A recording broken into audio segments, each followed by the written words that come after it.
you listening to episode 208 of Mitolife Radio. I am Matt Blackburn, your host, and today I'm interviewing Elliot Overton. Elliot is the owner of EO Nutrition, where he educates people about thiamine, vitamin B1, and its various benefits for multiple different health conditions.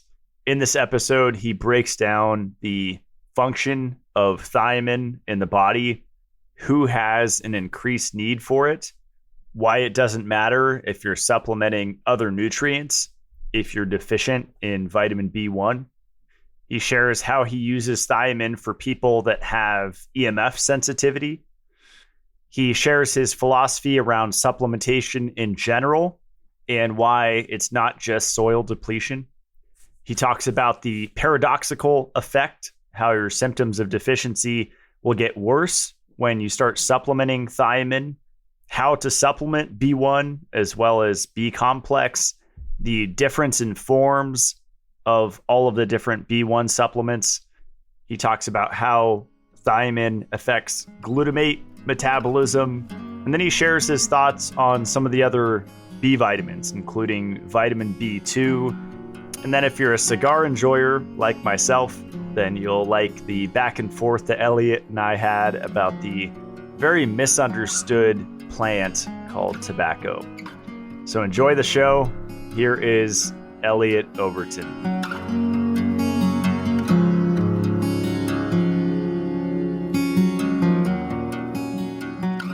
Okay, Elliot Overton, welcome to the show.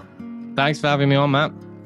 Yeah, this is going to be a really fun one. I've listened to a lot of your videos. My friend Sky actually introduced me to your supplement line, and it was, B1 therapy, and that was something I never heard of. People are, supplementing. There's B12 groups, there's copper groups, there's all these different groups for different nutrients, but I never heard of thiamine therapy. And so I ordered some of your products and started taking them. And I was intrigued with all of the applications that you detail in your videos for alcoholics and just people that have been stressed and kind of the widespread deficiency of thiamine that exists possibly in most people in the developed world. So I appreciate the information that you're putting out there about B vitamins. Yeah, thanks. Yeah. When it comes to B1, it's pretty remarkable, like the amount of stuff that one vitamin can actually help. I mean, if you learn about nutrition, you learn about deficiencies, then you learn that for every different B vitamin, there's these characteristic kind of deficiency symptoms, right? So for B1, it's the patient develops very polyneuropathy and then severe brain damage kind of thing. And that's the end stage deficiency. With niacin or whatever, you develop pellagra, you develop these very characteristic diseases because of a deficiency. And then that's really the way that medical doctors are trained, is they're trained to look for these diseases.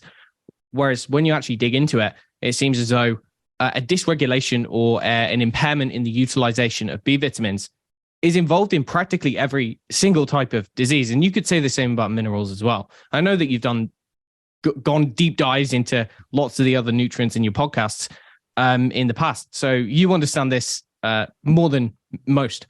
And so it does seem as though nutrients, B vitamins, cofactors, minerals are really the body's main defense, main protection against disease when you're looking at it from a preventative perspective.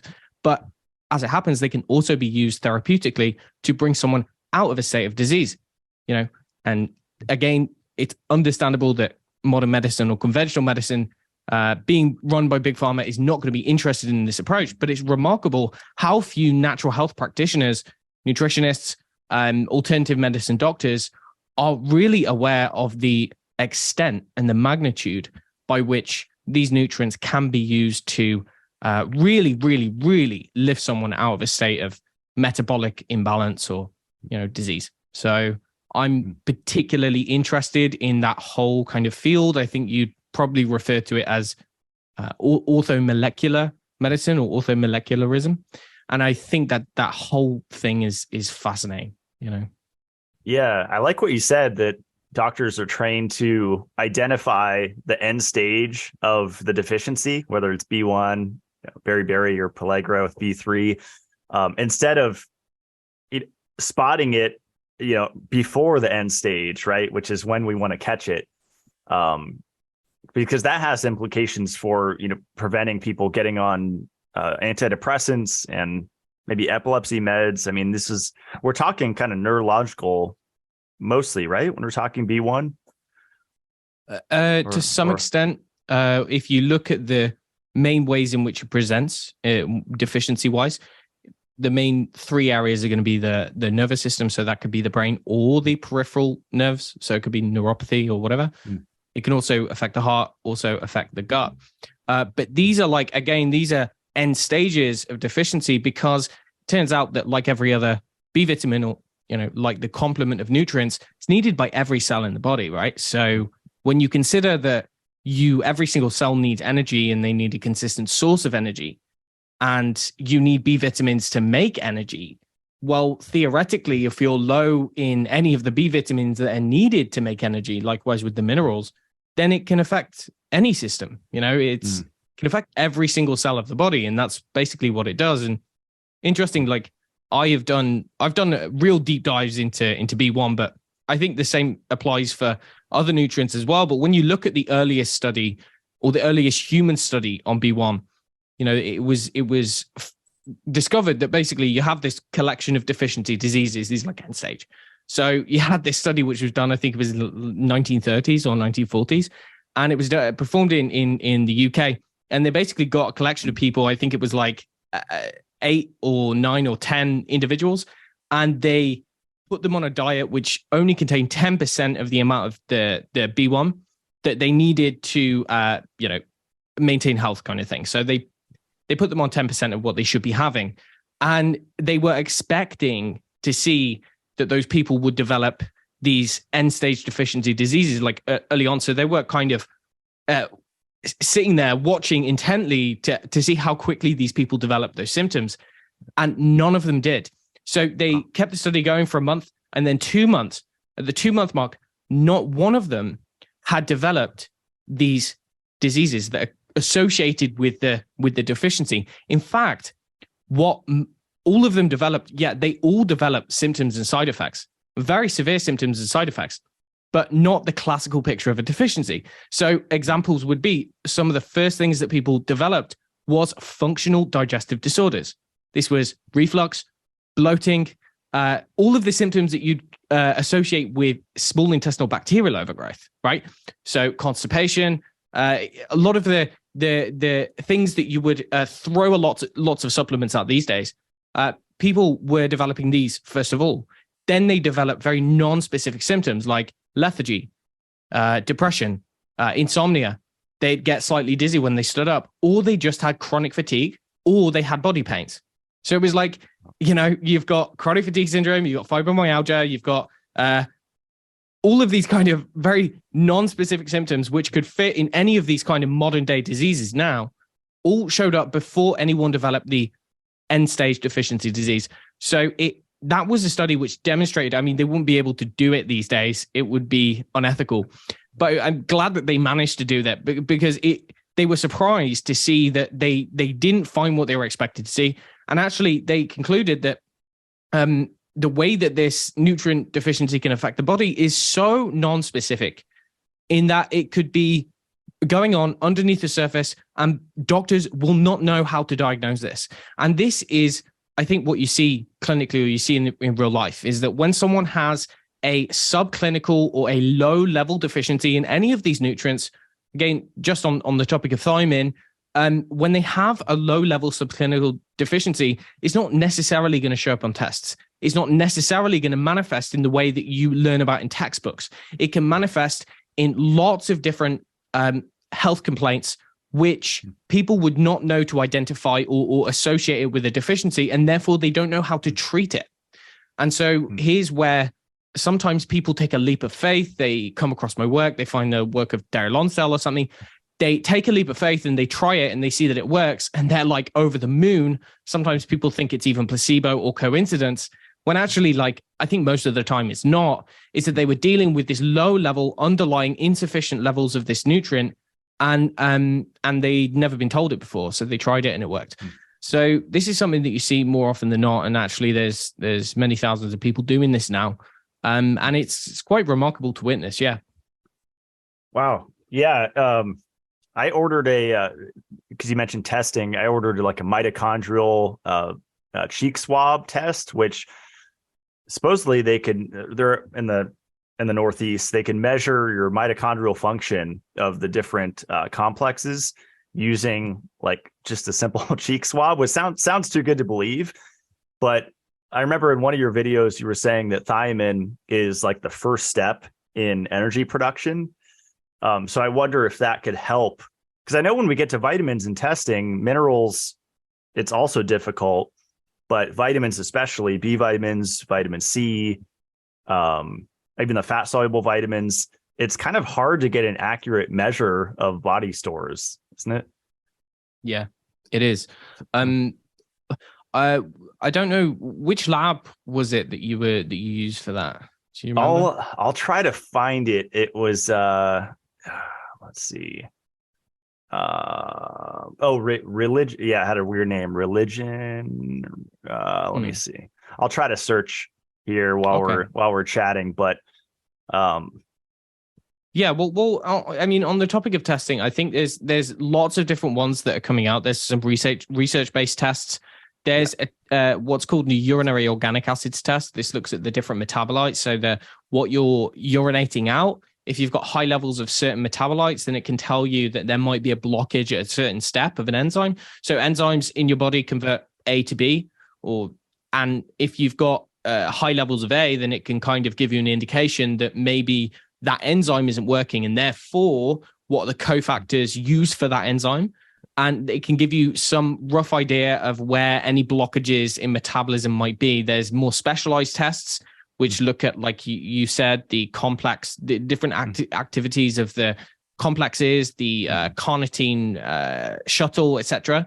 Mm-hmm. What I would say is that this is based on a concept, which is that, how to phrase this, when you dig into the literature, what you'll see is that most people with any kind of like a chronic disease, specifically when it comes to heart conditions or specific organ conditions, liver disease, brain disease, central nervous system problems, you'll see that when you look at the mitochondrial dysfunction is limited to that organ, right? It's not necessarily systemic. So if you look at their muscles, for instance, it might show as completely normal. But if you look in the brain, you're going to see, if someone with Alzheimer's, you're going to see that they've got massive neuroinflammation, they've got massive oxidative stress.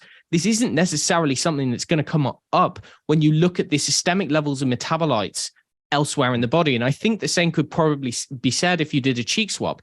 And so you often get a lot of people who say, oh, I'm not deficient in this because this test showed this. And whilst I do like the functional tests, they're generally much better most of the time than the conventional test or static test. So you can look at vitamins in blood, for instance, and in some respects that can give a rough idea of total body status. For instance, vitamin B6, plasma B6, certain minerals, it can give you a rough idea, but it doesn't tell you what's happening in the organ or tissue level. And that's what I think I'm most interested in. And this is because if you look at like a complex condition like fibromyalgia, for instance, the things that go on in the brain seem to be different to what's going on systemically. So for instance, if they look at mitochondrial function of the muscles, there's some studies which show it's impaired, other studies which show it's not impaired. But it seems to be that what is consistently present is that there's this central problem stemming from the brain. And so I don't think it's as simple as just measuring a blood sample or measuring one part of the organ. If you had a way to get into the organ that is diseased or the organ where the main problem is stemming from, then it might be more accurate. But sometimes if you look at, for instance, Parkinson's disease, it's only one region of the brain.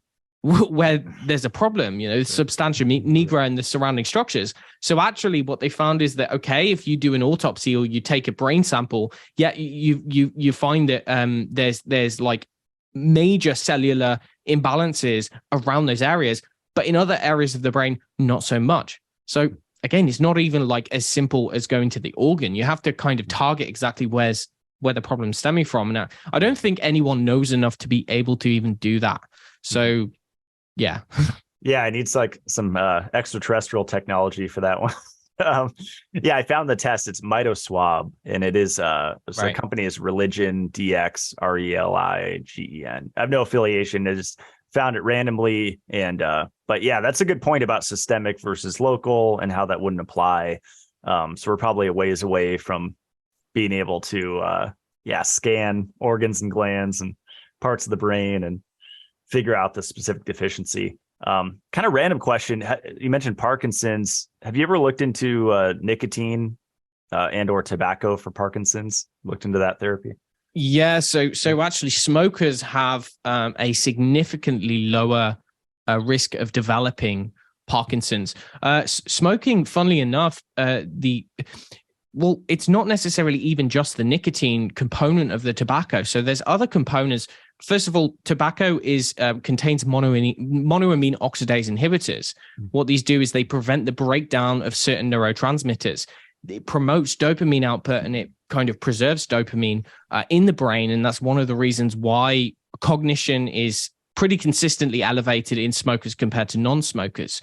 They generally tend to, if you compare someone who smokes and someone who doesn't smoke, then you'll see that the cognitive tests that they perform, smokers generally outperform non-smokers on every metric. However, if the person is deprived of a cigarette, if it's gone, 2 or 3 hours, then actually they perform worse than the non-smokers. So it does seem as though there's a variety of neuroprotective effects of tobacco, and particularly Parkinson's. And there's like several papers where the authors call it like a paradox, because you would think that something that's labeled to be so bad, although I don't think it's quite as bad as they say it is.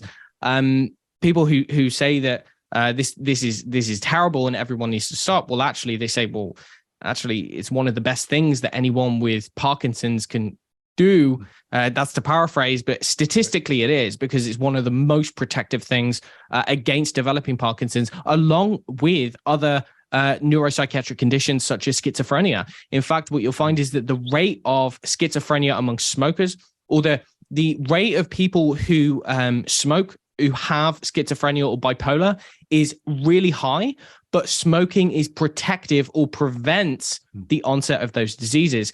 And so again, there's lots of really interesting relationships there.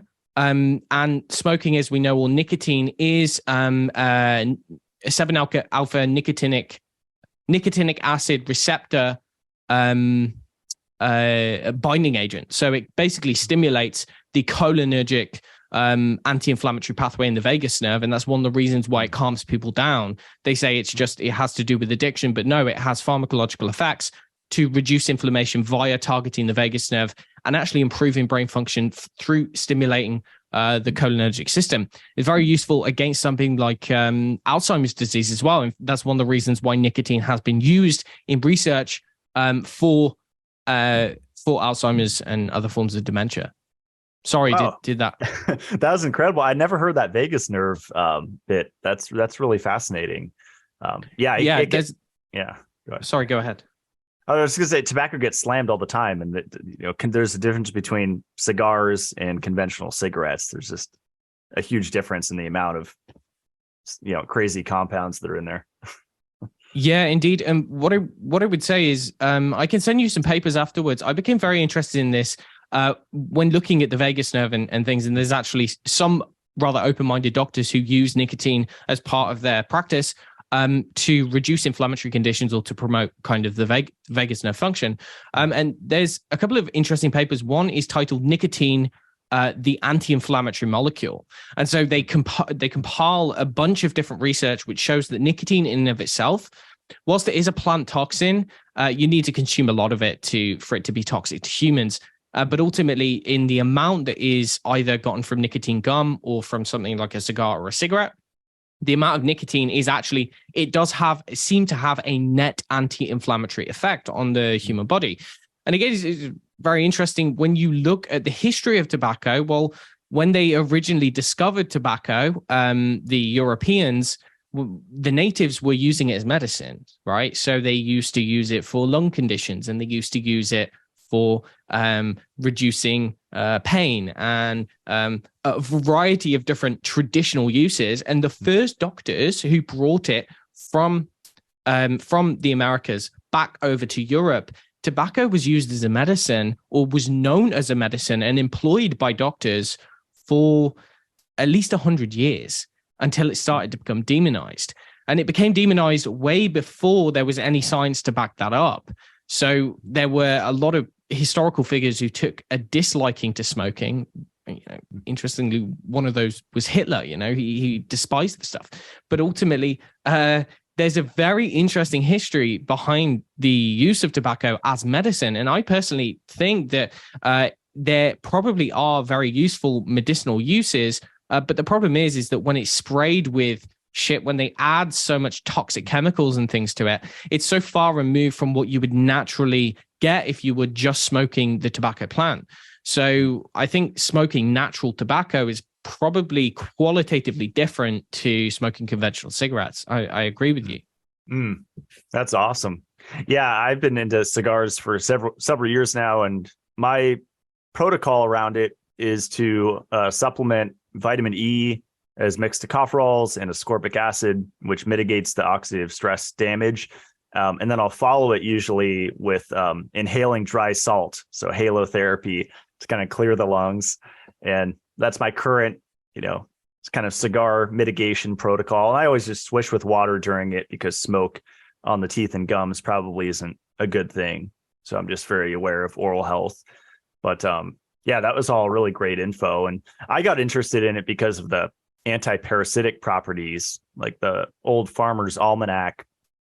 They would talk about giving it to pigs and how it was a really powerful dewormer for swine. And when you search tobacco parasites, you'll see all these clinical studies pop up.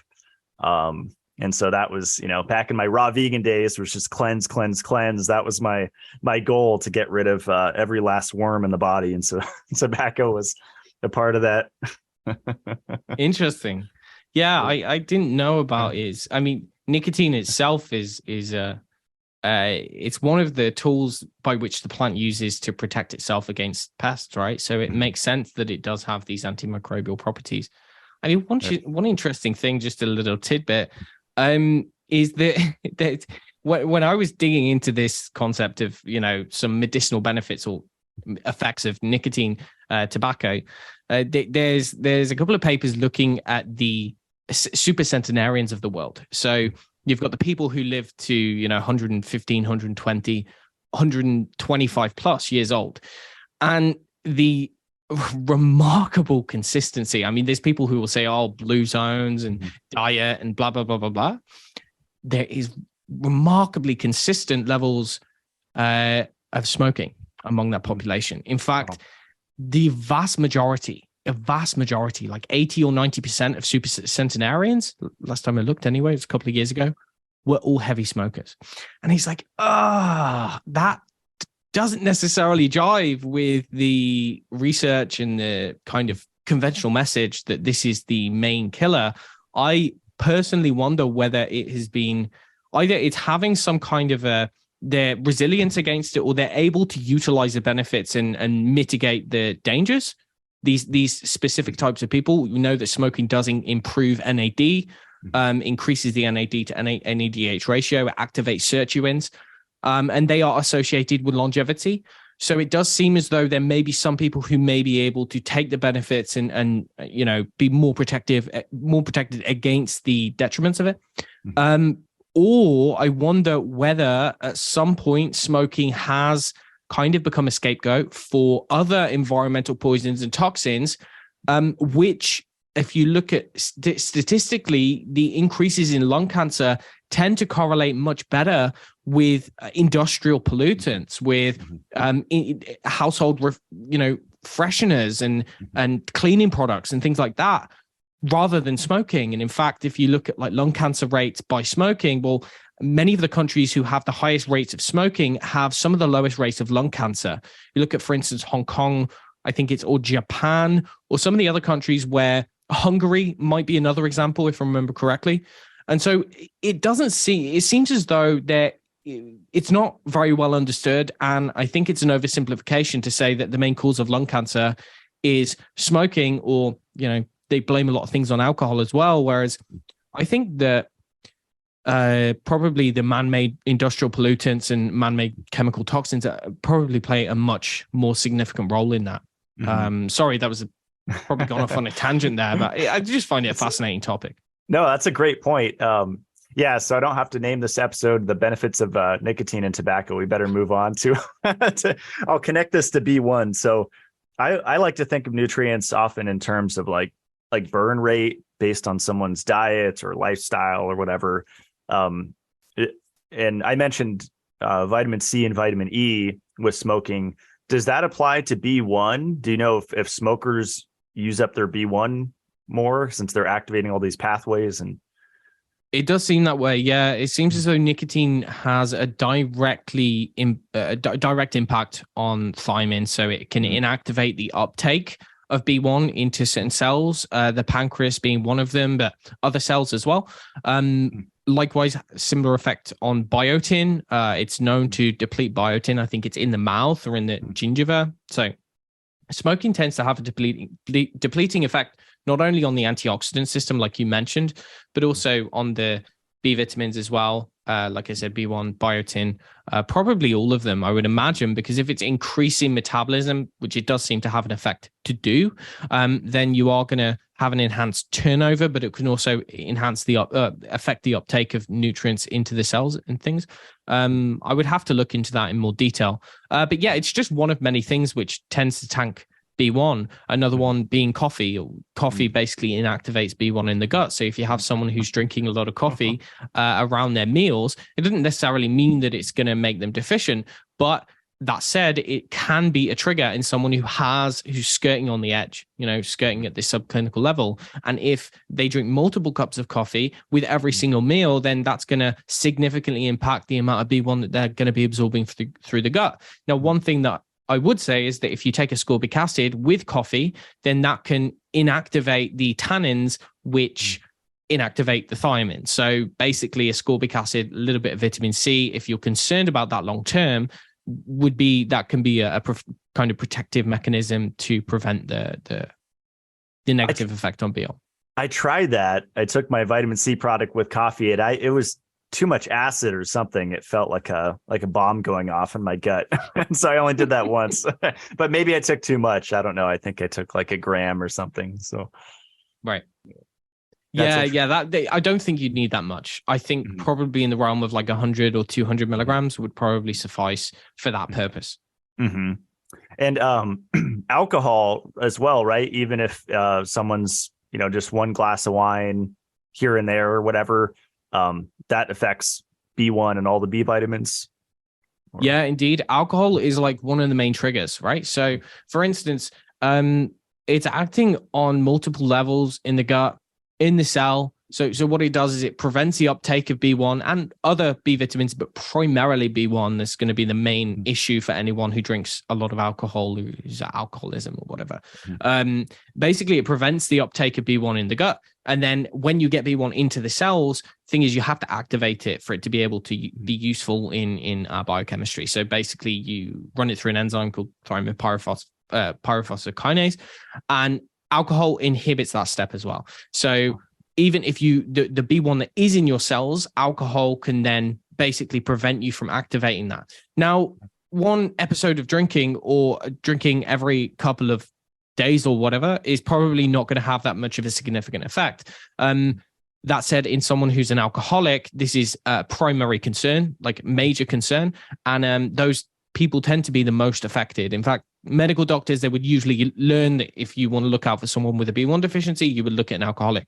That said, if you have a collection of factors, right? You're a smoker, you drink tons of coffee, you drink multiple glasses of alcohol every day, or even one or two with your meals. Okay. It's like there immediately you've got three things which have like a detrimental impact on B1 status. And then if you add on top of that, you've got a diet which is rich in refined carbohydrates. And then on top of that, you've also got some kind of a digestive or an inflammatory condition. It's like all of that together is a recipe for disaster. And the primary nutrient which is going to be affected by that is B1. The reason refined carbohydrates are going to increase your requirement for B1 is basically B1 is really central to how cells use glucose for energy. And glucose being one of the primary sources, even if you're on a ketogenic diet, you still need to make glucose. You still need to use glucose. At the same time, you still need to burn fat. So B1, like the other B vitamins, is located in cells. It allows us, or it participates in how we break down food into its constituent molecules, glucose, fat, protein. And what we basically need to do is run that through several different steps, cleave it apart and break it down into smaller bits. Now, that you're doing that through enzymes, and each of those enzymes uses a nutritional cofactor, and that can be a combination of like B1, B2, B3, a couple of the minerals, for instance, and each different step requires something slightly different. So you need all of the B vitamins, you need all of the minerals to a large extent to be able to successfully generate energy from food.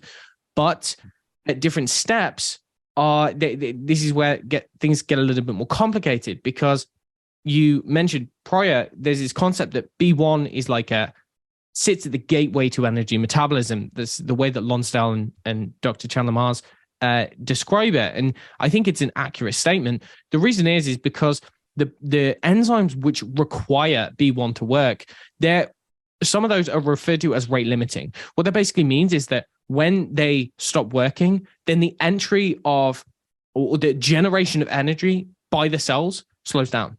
Okay. It's like it limits, a rate limiting factor is that it basically slows down everything else after that point. So if you don't have enough B1, it doesn't necessarily matter if you have enough niacin, if you have enough B2, if you have enough of any of the other complement of nutrients which you need to make energy. If you don't have enough B1, you're going to have problems. Okay. And that's why I think it plays such an important role in so many different chronic diseases, and why it can go quite overlooked, because, here's the thing, every single cell requires energy. Every single organ does. And if you look at the more recent direction of scientific research, is looking at mitochondrial function, or essentially bioenergetics, so how well cells maintain energy status. That seems to be an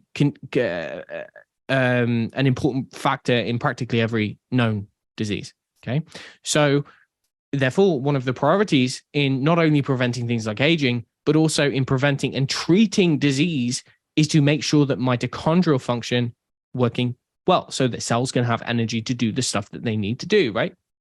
And so if we look at B1 being the rate limiting step in that process, it's like, okay, that puts it pretty much at center stage for a lot of these conditions which involve mitochondrial dysfunction, right? So you look at something like chronic fatigue syndrome, fibromyalgia, Alzheimer's disease, Parkinson's, MS, neurological conditions, practically all of these collection of diseases. If there is some degree of mitochondrial dysfunction, then B1 has great potential to help with that. Yeah. That's awesome. Yeah, I used to be pretty deep in the quantum health community, and I don't know if you've looked into it, but it's kind of become popular recently with the liver guy. But it's basically getting sun in your eyes first thing in the morning, grounding, getting in cold water, and these are all things that improve mitochondrial function, by increasing your circadian rhythm, balance, and all that stuff. So some people say, supplements and nutrition is not going to fix these broken engines if you don't, give it the light stimulus at the right time and no light at night. And do you kind of agree with that philosophy, or? No, I think it's an oversimplification. Yeah. I went down that track. I was a follower of Jack Kruse back in like 2014 when he was first writing like the ubiquination series or whatever. Like, I was big into that, and I think it definitely is important. But to say that light is more important than food, is just practically like in real. You see, like I've worked with people for years, right? Like upwards of 1,000 people. And it would be great if that stuff worked practically. And whilst it does work, it helps people. Mm-hmm. I feel as though Jack Kruse, in the type of personality he has, I think he's a great brain. He has an amazing brain, but he's a very strong character, right? And when he makes a statement as though it's fact, people tend to believe it. And I think sometimes he says things for shock value.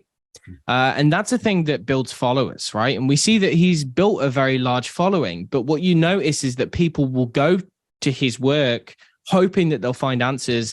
And many of them actually drift off and go elsewhere because they try the whole, quantum health stuff because they grow to believe that that's going to be the solution to all of their problems. They fix the circadian rhythm. They do light, water, magnetism, whatever they say. Mm-hmm. And it's just like, for many people, it doesn't actually fix the problem.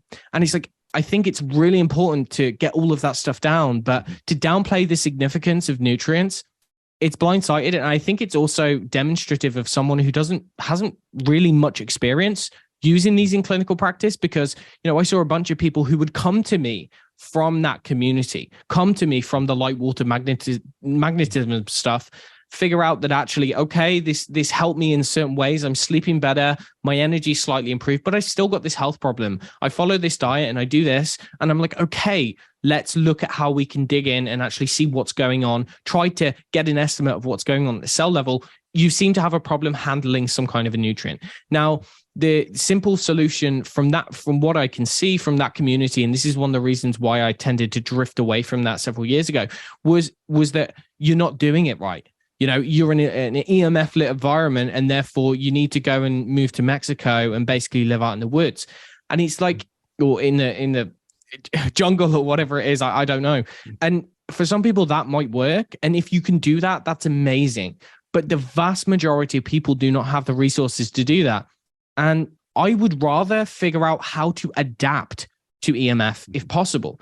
Try to mitigate as much as possible, try to avoid it, but find ways to provide the body with protection or enhance protection against that. Because I think that's possible as well. We've got to find a way to adapt to this stuff in some way. Not everyone can just, pick up and leave. Some people have to live in cities. You've got to be practical about it.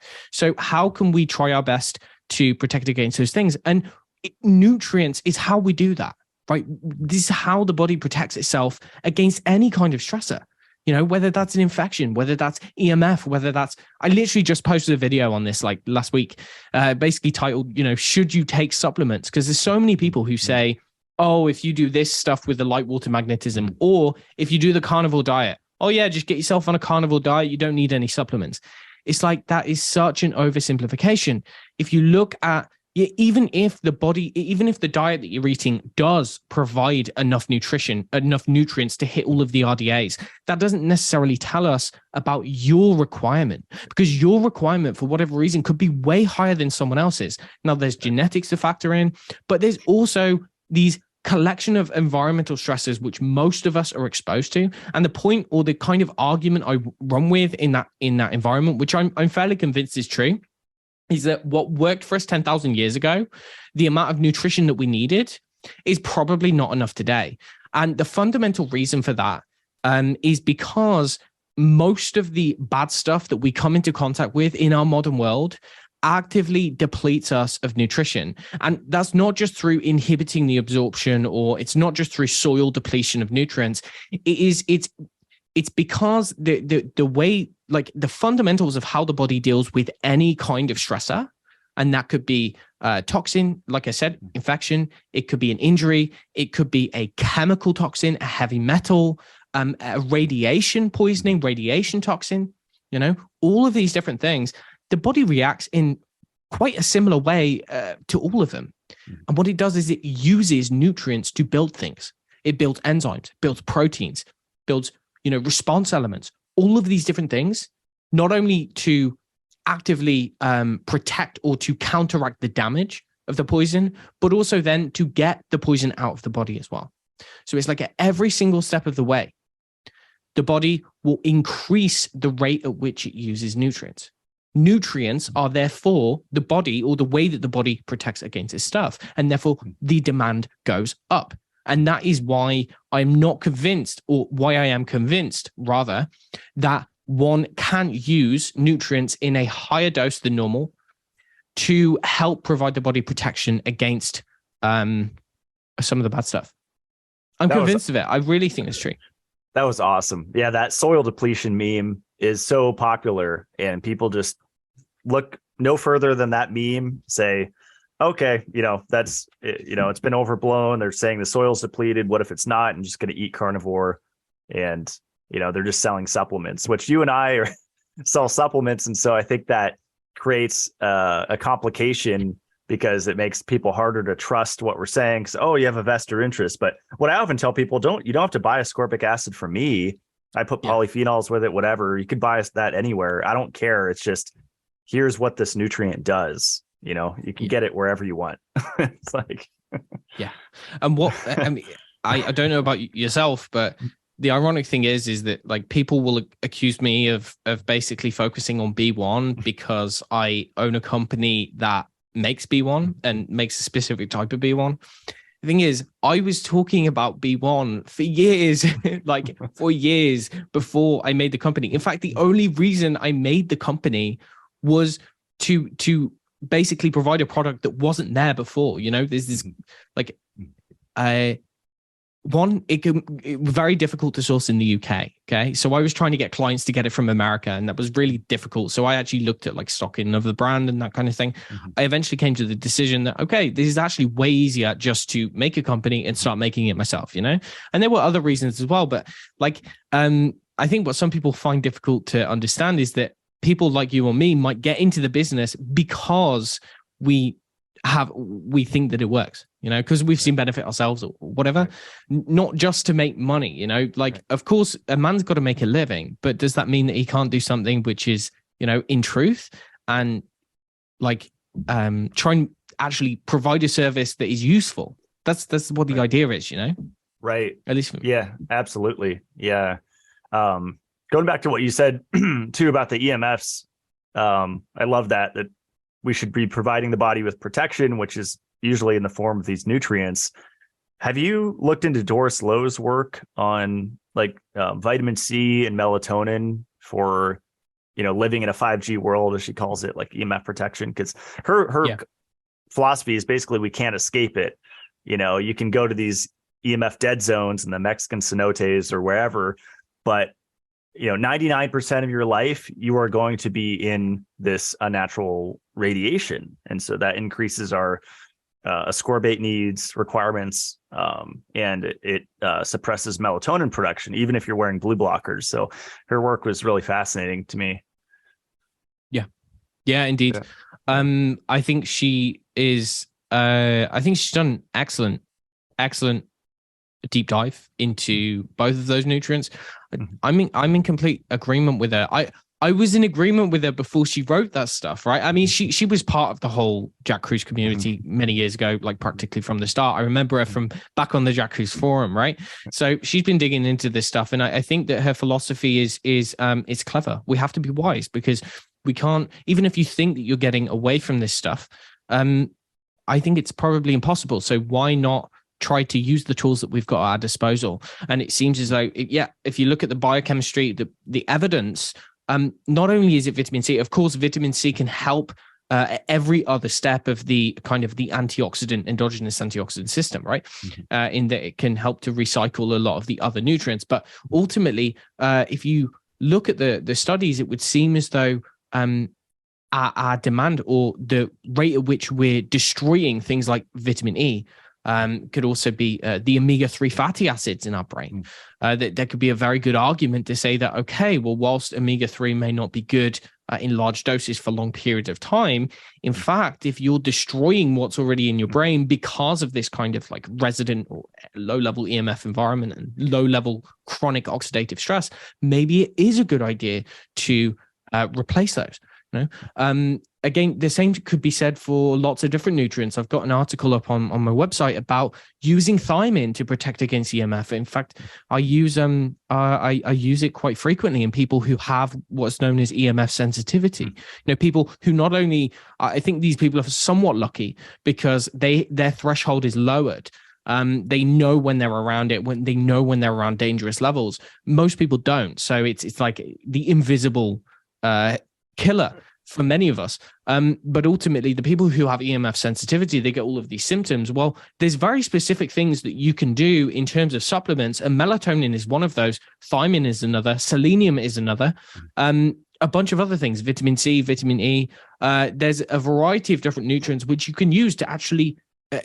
these people can notice, they notice immediate effects from using supplements. And these can be people who are on the best diet that you can think of, right? They're on super clean living. They try their best to get out of these environments and things. But whenever they go back into the city, they notice buzzing in their head. They notice pain. They notice like neuropathy and things. When they take the supplements, they don't get it. So it's like, that tells you something, you know, you see that enough times and you start saying, well, okay, maybe this stuff can actually provide genuine protection against the shit that we're doing in our modern world. You know? Yeah, So, yeah, that's great. Yeah, I took it to the extreme. I built, and I'm seriously considering tearing it down. I built like a Faraday cage room with a sensory deprivation float chamber in there, and I'd put like 2 coats of the Y Shield. It's like graphite paint, the black paint that blocks EMF down to a crazy, pretty strong decibel range. And I always felt anxious going in there. Like I never had like a peaceful experience in that room. So I'm kind of questioning the whole blocking Faraday idea, because you're blocking the Earth's magnetic field as well, which we know has harm. So it's a really complicated subject. That's kind of why I enjoy it. I mean, it's so nuanced. There's so many aspects to it. Yeah, and not much is known about it as well. I mean, it doesn't help that the vast majority of conventional doctors and researchers will say that there is no effect of non-ionizing radiation, right? So that's an uphill battle in and of itself, and you've only got a couple of mavericks who actually speak openly about it.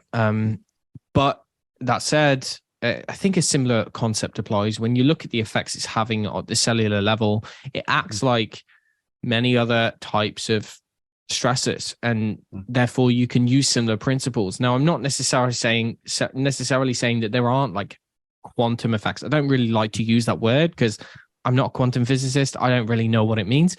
I think it gets like thrown around a little bit too often. But that said, maybe it does have an effect on like interfacial water.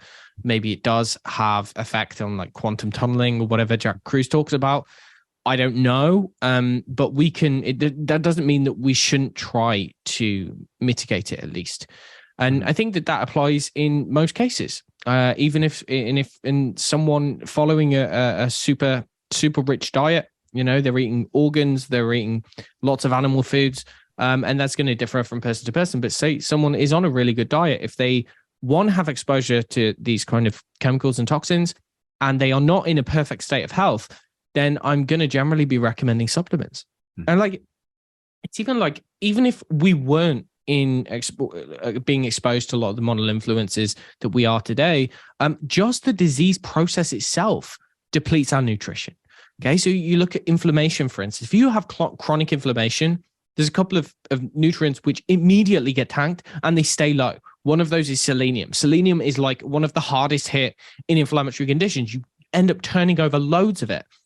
B6, there's a paper titled Tissue Specific Depletion of B6. So for instance, you wouldn't necessarily be able to measure this, but wherever you have tissue inflammation in those cells, you have a depletion of the active form of B6, and that ultimately takes longer to replenish.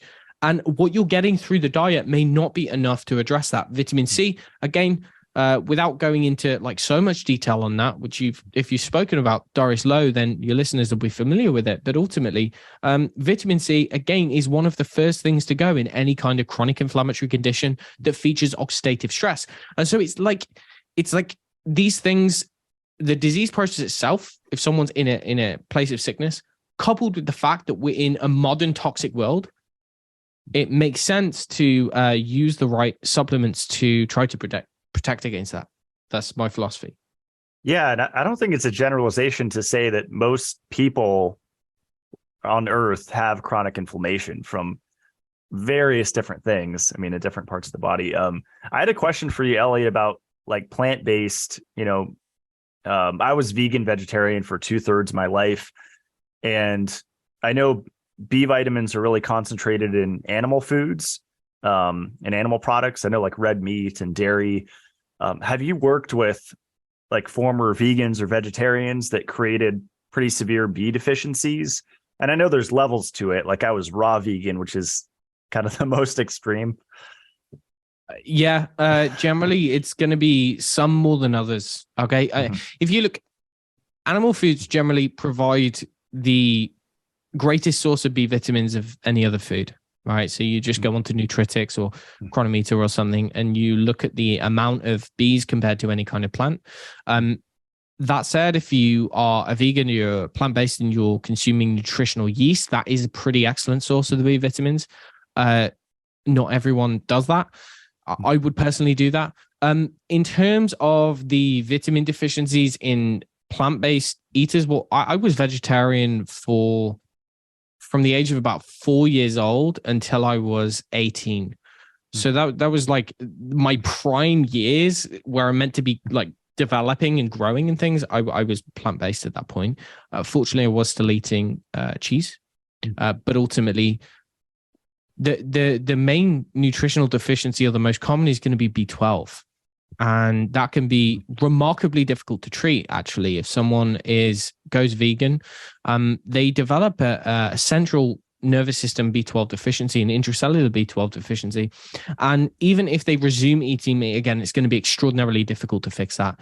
And so for those people, they're probably, in many cases, they require injections or they require consistently high doses of B12 in some kind of a sublingual form or something like that to get into the body, to get into the brain. You can also use topical B12 for those people. But really B vitamins across the board. For those, perhaps thiamine is less commonly low. Biotin, riboflavin, and B12 are going to be probably the most common.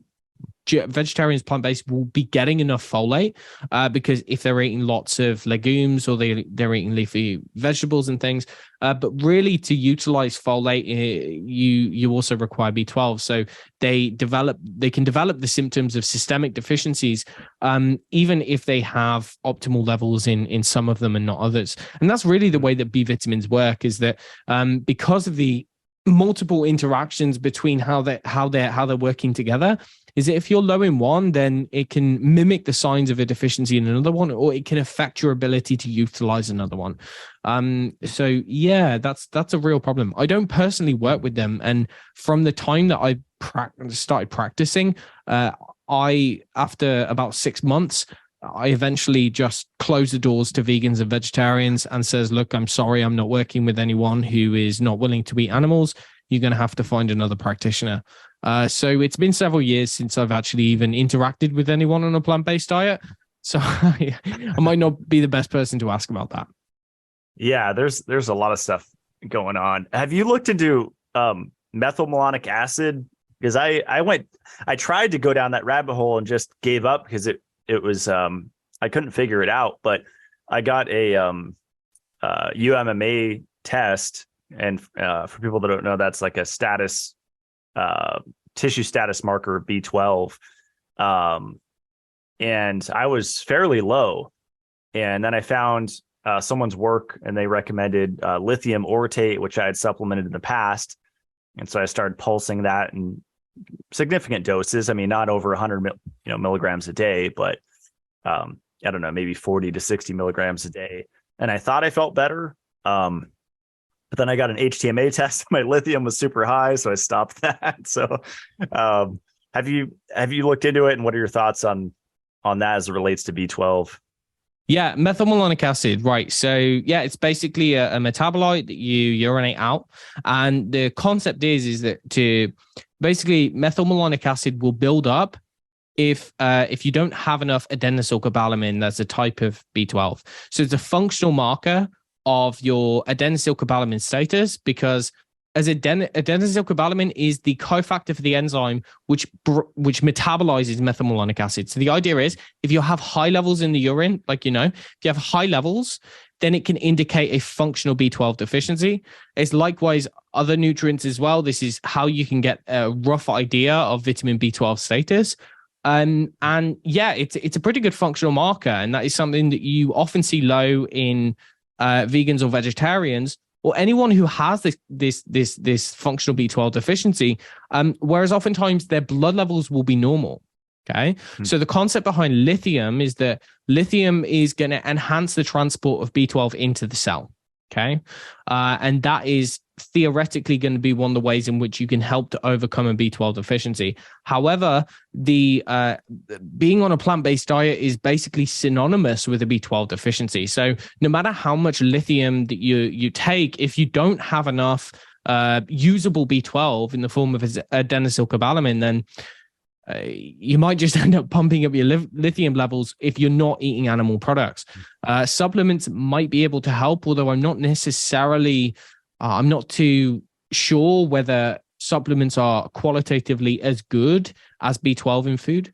I think they're oftentimes necessary, but long term, I think it's much better that someone's consuming it through the diet, because there's lots of different potential things that we don't understand yet that's going on in food, whether you look at, cofactors or peptides or nutritional interactions and synergisms that allow the body to utilize it in a better way than what you would get from food anyway. So, yeah, I think it's an absolute necessity for anyone who is on a plant-based diet. That this is where those tests can also come in handy, is that if someone has any kind of health problem, looking at the functional markers on an organic acids test can help to pinpoint those underlying imbalances to some extent at least. Yeah, the plant-based diet sounds pretty complicated with that, having to think about all this stuff. So how long were you doing it? It was, so when did I start? I was vegetarian for 9 years, and then I went vegan, pretty much raw vegan overnight, and started green vegetable juicing and doing the whole sprouting thing and coconut almond yogurt. And I went pretty wild with it. And then went back and forth, maybe about 5 times over the next, 5 or 6 years. I did a pretty crazy experiment where I fasted for 23 hours a day. And then for my eating window, 1 hour, I would eat tofu and beans and nutritional yeast and a huge protein shake. And wow. I looked great, but my organ glands probably were not great. So stopped that experiment. And yeah. How did you feel? I felt, well, it was kind of confounded by my living environment, because I was in a really stressful place with a stressful roommate that was kind of a toxic person. So I think, I felt bad, but I can't say whether it was my living environment, super stressful, being woken up in the middle of the night, just random stuff, or, the experiment. But yeah, I feel, better eating animal products, and I'm generally doing the steak a day still. I mean, I could only go a day without a steak, and then I'm craving one. So. Sorry, when did you start eating animal products again? How long ago was that? It was probably around 2013, but I just went back and forth so many times. Right. So I'm 35 years old, but yeah, I remember I didn't like meat that much growing up. And so most of the meat I ate was chicken, fish. I really didn't like beef growing up. So I can say most of my life I was pretty much plant-based. It's just scary thinking about it, because looking into supplements over the years, I'm trying to figure out what I wasn't getting, and I'm finding it was probably a lot of stuff. Selenium, like you mentioned, vitamin E. I mean, pretty much everything. So yeah, it's really dangerous the way that things are going. It seems as though there's a concerted effort to reduce the consumption of meat, and it makes you wonder why.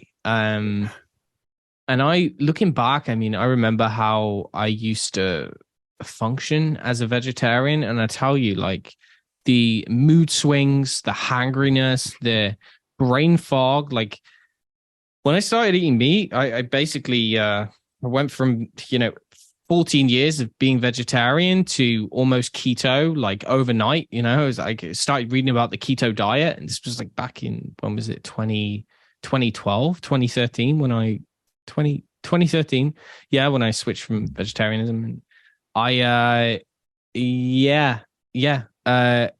It took a couple of months of getting used to it, but the change in my emotional state and my ability to actually control my emotions and not flip out at every small different thing and actually deal with adversity, it was quite remarkable. And I feel as though I was probably just malnourished, and I'd always been quite thin, but I think malnourished at the brain level really, really affects your ability to think, to conceptualize, to form opinions and logical conclusions, come to a logical conclusion, rationally analyze things. And it's just quite interesting and almost coincidental that there's certain powers that be that would like to have everyone eating bugs and tofu. And that's the way that it's being pushed, and maybe we won't even have any option come a few years. So it's certainly animal foods for the win. Yeah, that's why I did the fully off grid thing here in Idaho, just to have kind of a backup plan. And it's a whole lot of work. I mean, you can't do it alone. I think that's the fantasy that a lot of people have, is you really need neighbors or some kind of community, even if it's one or two other families at least, to make it work, because it's impossible. You would need to have like 20 kids to to keep up with everything and maintain, if you really want milk and cheese and eggs and a garden and meat. I mean, that's like a whole operation. So right now I'm just kind of changing my focus to growing fruit and vegetables here, because I would miss that if you couldn't go to the grocery store anymore. You wouldn't have anything to dress up your venison, or eggs get boring pretty quick. Yeah. But I try to stay optimistic. I mean, I think the artificial intelligence, I was against it for a while, but now I'm kind of for it, because it's a wild card that it can go either way, and I think either way will be good. It's better than the slave, eat bugs, Klaus Schwab path. I don't know.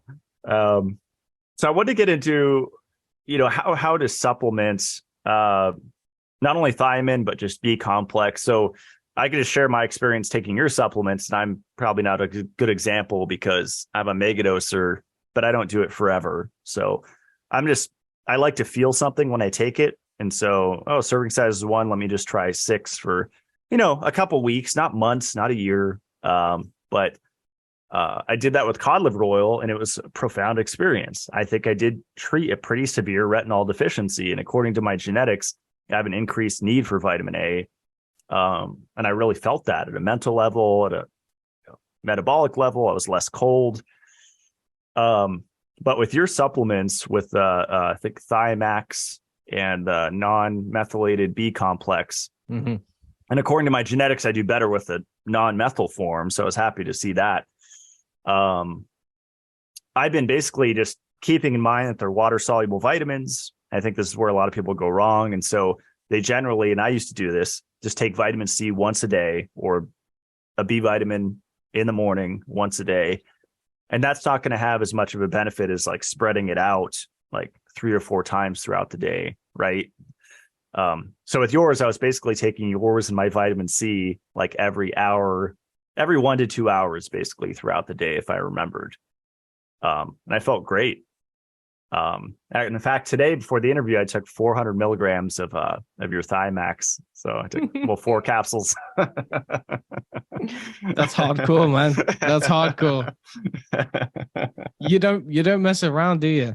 No, the fact that you can tolerate that and stuff, that demonstrates that you're probably in sounds like you're in a good kind of metabolic state. Let's say you're in a good state of kind of flexibility, because what you find is that a lot of people who are particularly ill, they would never be able to do that. Is it not necessarily the B complex or the complex, the concept of spreading it out, but the concept of taking so much, just from starting from nothing and then taking 400 milligrams out of nowhere, it would be debilitating for them. And so that's a good sign, I would say. The fact that you can do that and you can just be like, yeah, it feels good. Like I could do that as well. And that's kind of what you're looking for. When it comes to taking nutrients, sorry, what was your question again? Well, just kind I of lost you there. You threw me off. The 6 caps a day. Just kind of the philosophy, like how to, I guess it'd be situational, right? If someone's trying to fix a deficiency versus someone like us just looking to optimize, maybe get a nootropic effect. Mm-hmm. I guess those are like the main two scenarios. Okay. So yeah, in terms of taking nutrients, what you generally find, particularly with the B vitamins, is that when someone is in a state of deficiency, then taking the RDA, or the recommended daily allowance, is not going to be enough to address that. Usually, and this is basically across the board with most nutrients, you're going to need a consistently higher amount for at least a month or 2 months. Now, when it comes to B1, that's up to a year. Okay. So you're looking at what's referred to as a megadose, or a dose which is at least 10 or 100 times what you would be getting for food. That is like the minimum. Now, in terms of, I specialize in thiamine, so I can say a lot about that. With the other B vitamins, it's that general principle. And again, I think taking it spread out portions throughout the day, that does seem to help many people, because there are limits on how much you can absorb at once with certain B vitamins and things. So I think in most cases, that's probably advisable. That's probably a useful thing to do. What I would say is that when you're using vitamins from a clinical standpoint, from a practical standpoint, it really is going to depend on what you're using it for. So if you're using it to treat a deficiency, then in any kind of situation, what I would say is that if someone has the signs and symptoms of a deficiency, they need to probably start very low and go slow and gradually build up. And that's because, particularly with B1, but it seems to be the other case with some of the other nutrients, is that when someone is low, then taking what they need, supplementing with B1, it can trigger what's called the paradoxical reaction, or the paradoxical effect. This is basically where they get worse before they get better. So someone's symptoms of deficiency will get worse, and this is why it's referred to as the paradox, because theoretically it should make them better. You give them something the body needs, it should make them better, but it doesn't. It makes them worse. And so the concept is that someone starts very low, very, very slowly. They might start 5, 10, 15, 20 milligrams, 50 milligrams maximum, and gradually build that up over time. Allow the body to start adapting and kind of adapting to this new amount of the nutrient that's coming in. And generally after 2 to 3 months, a lot of the symptoms should have disappeared, although it can take someone, if it's very severe, can take someone 6 months to 1 year to address that. However, here's the interesting thing, and this is what I'm probably most interested in, is that when, if you look at any of my work on megadosing B1 and using thiamine therapeutically, I think most of the time it's not actually addressing a deficiency. And there's a couple of reasons for that. But I think, or I know that there are some people who don't have a diagnosable deficiency. They eat enough through their diet. They have done for many years. They don't have any signs of deficiency on blood testing or functional testing, so urinary organic acids testing, yet they respond only to remarkably high doses. So you can give them a supplement which contains 400, 500, 600 milligrams, does nothing. But when you give them something like 1,500 or 2,000 milligrams, which is 2 grams, which is 2,000 the RDA of what you would get from food, 2,000 times, only then do they see almost overnight reversal of their symptoms. Okay, so what we're dealing with there is we're dealing with probably what I refer to as a functional deficiency. And what I mean by that, or let's say a functional dependence. Okay. So a classical nutritional deficiency is different. It can be caused by someone's diet, which is low, or if they consume alcohol, or if they consume something which prevents their body from absorbing it, or they are in a state of ill health. They say they have an infection, or they have surgery, or they have like an increased demand, and so they run through their stores. So in that concept, in that state, all you need to do is give the body enough to replenish those stores. And when you replenish those stores, it can take a month or 2 months, but then things tend to normalize, then people would stop using it. When we look at using B1, and I think B1's quite unique in this regard, when you use B1 for a condition like Parkinson's disease, or for a condition like multiple sclerosis or chronic fatigue syndrome or fibromyalgia, you're not looking to replenish levels because the levels were never low in the first place. The problem comes with the handling or the utilization of B1 at the cellular level. So they've got enough in the body. Problem is they either can't get it into the cells, or they can't use it in the cells, or there's enough in the cells, but the processes which use B1, so the enzymes, are not working correctly. Okay, they're either slowed down, they're inactivated, or something like that. So we go back an hour, and remember we were talking about how certain enzymes involved in energy generation are B1 dependent, and those enzymes are rate limiting. So one being pyruvate dehydrogenase, another one being alpha ketoglutarate dehydrogenase. So if you're deficient in B1, then those will slow down and you can't make enough energy. But there's also other things which block or inactivate those enzymes. Heavy metals, for instance. Neurotoxins. In Parkinson's, they're known to generate these dopamine radicals or neurotoxins, which basically float around the cell and they dock onto enzymes and they stop them from working. And in that case, the person has enough of a B vitamin, they have enough of the cofactor, but because the enzyme has been blocked, then the cells can't make energy. So it produces the equivalent of a deficiency at the cell level. Do you follow what I mean? Totally. Yeah. And I know you sell a supplement with cofactors, and there's magnesium, and there's another main one that you talk about. And I've been a cheerleader for magnesium for years, but I know that it does affect heavy metals. It could be, I don't know if a chelator is the right word, but it displaces metals. And so maybe magnesium is one of those things that could show as a B1 deficiency. Is that accurate? Or in some cases, for instance, you have nutritional interactions, right? So you have basically, when you take one nutrient, you can enhance the demand for other nutrients. So magnesium and B1, they go hand in hand. Everything that B1 needs to do, magnesium also needs to do. Whenever you use B1, you also use magnesium. So just by taking magnesium by itself, that can unmask a B1 deficiency in someone. If they respond very negatively to magnesium, sometimes you find that people get very anxious. They get like rapid heart rate, they get dizziness, and they get headache, or they get fatigue when they take magnesium. That can be unmasking an underlying B1 problem. Likewise, if someone takes B1, then usually if it triggers a sympathetic nervous system, or some of the negative symptoms that they develop from taking B1 can be mitigated with magnesium. So it's super important. Generally, if you're going to do high doses of one nutrient, you generally want to do all of the B vitamins together, not all in high doses, but you want to take like a general B complex and probably like a mineral complex behind it. And that's because you often find if someone just uses the one isolated B vitamin, it can cause deficiencies or imbalances, reveal imbalances in the other ones. So really, you want to make sure that you're getting kind of surpassing the RDA in all of them. That's a general rule when you're doing any kind of high dose nutrient supplementation. But when it comes to what I mean is basically when you've got like chemicals, you've got neurotoxins, you've got things like these. What they do is they suppress energy metabolism. Okay, and when that happens, the amount of nutrient that you get through the diet is not enough to stimulate energy metabolism. So you end up with a less energy output and mitochondrial dysfunction. So the basic concept is that if you look at like genetic diseases which have this kind of problem. So for some people, they have a genetic predisposition where their enzymes have low affinity or low binding capacity for the cofactors, so for the B vitamin or whatever.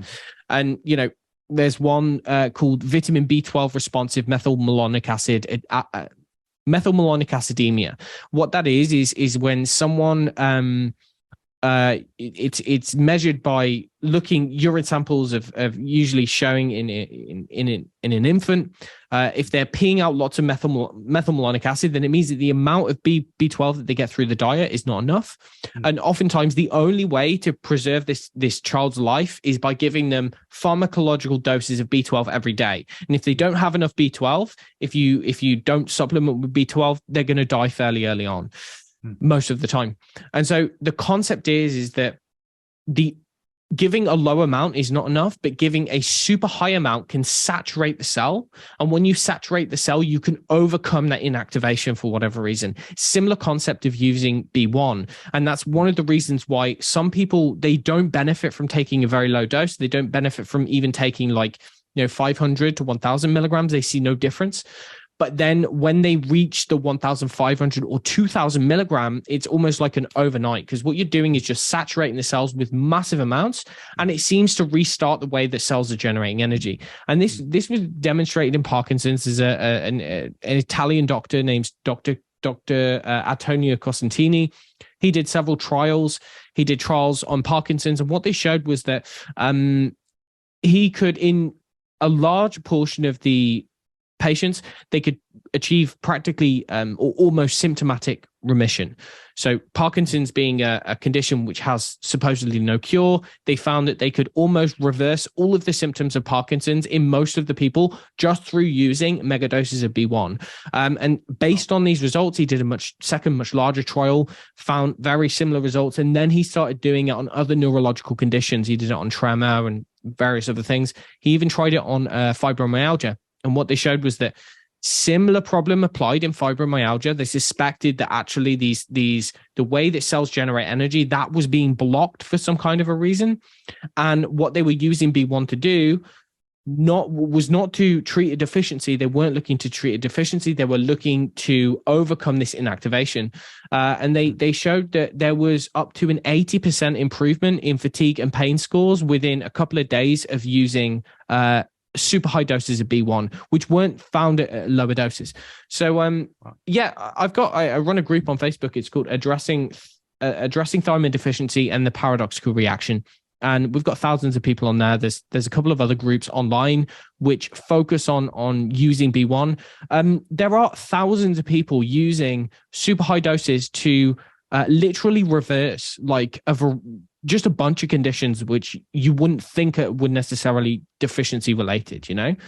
It's really remarkable to see what B vitamins are capable of when they're used in the correct way, and how few doctors actually even know about this.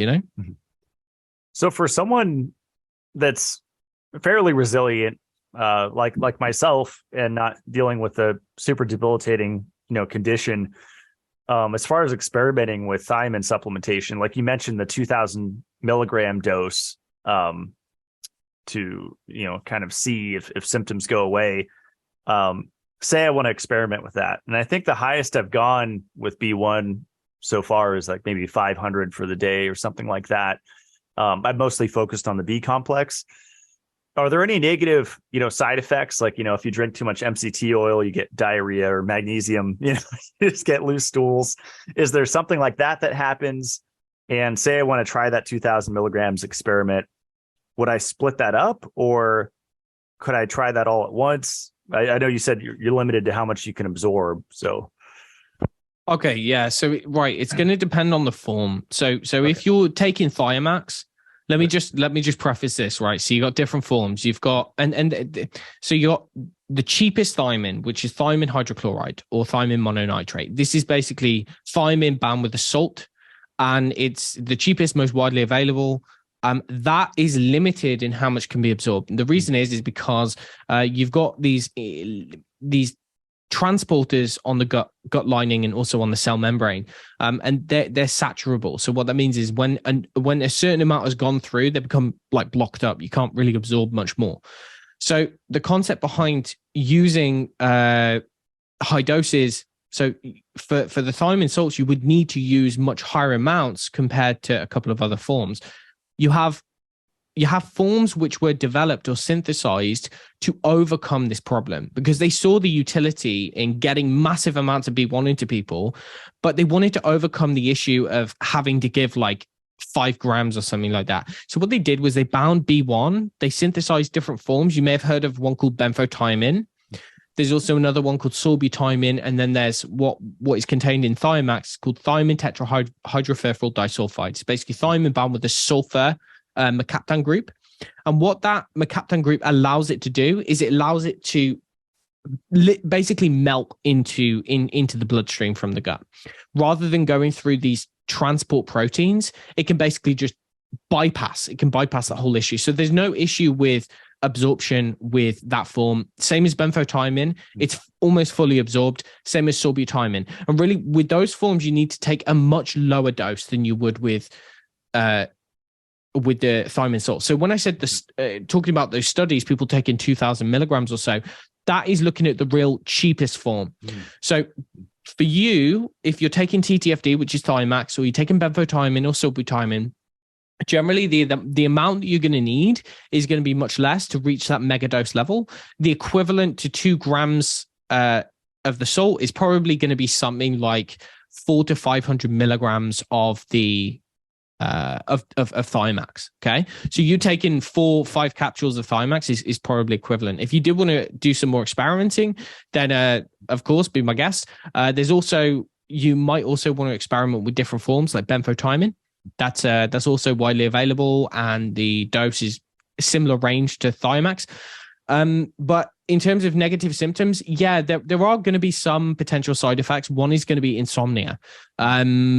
If they take too much B1, then they can find that they get a little bit restless or agitated, or feel a little bit too much like nervous energy. Likewise, it can cause digestive issues. So as in, it can cause diarrhea and maybe some stomach upset. Generally, that's the extent of it. That's quite as bad as it can get. And because it's a water-soluble B vitamin, or it's got lipid-soluble qualities, it means that really you can't overdose on this stuff. It's extremely difficult to. It would be practically impossible to overdose. What if you match it with magnesium at the right ratio? Does that tend to negate, especially the insomnia part? Or? Yeah, it does seem to. Yeah. However, because of, I think the insomnia is sometimes it can be having this effect on other minerals, other nutrients, other B vitamins. It can be depleting or stimulating or whatever. Most of the time, even if those vitamins or those minerals and vitamins supporting cofactors are taken, if someone takes too much, then it can still cause that problem. I think it probably relates to neurotransmission. You see, thiamine has an effect on the brain, and this is where you're kind of straying away from the researches on deficiency and more looking at the nootropic effects of it. So B vitamins, as your listeners probably already know, but B vitamins, like most supplements, can have effects which are not necessarily addressing deficiency. So someone can have normal levels and yet still benefit from taking them. This is particularly relevant for things like which are brain specific, like choline, CDB choline. There's, aside from the herbs, some of the other B vitamins also have this kind of like nootropic or this effect on how the brain is working normally from a normal perspective. So what thiamine does is it enhances the output of dopamine, it enhances the output of acetylcholine, and this is in a normal brain. So that means it can be very useful if you're studying for an exam, if you need to focus, if you need to use your brain. Okay. However, if you're trying to get to sleep, on the other hand, it can be a problem if you've got racing thoughts and you're kind of like switched on. And I suspect it's probably due to that, the insomnia. Not everyone gets it. I personally get it if I take too much. But that's how I know. I don't need 800 milligrams per day. I just take a couple 100 milligrams. Yeah.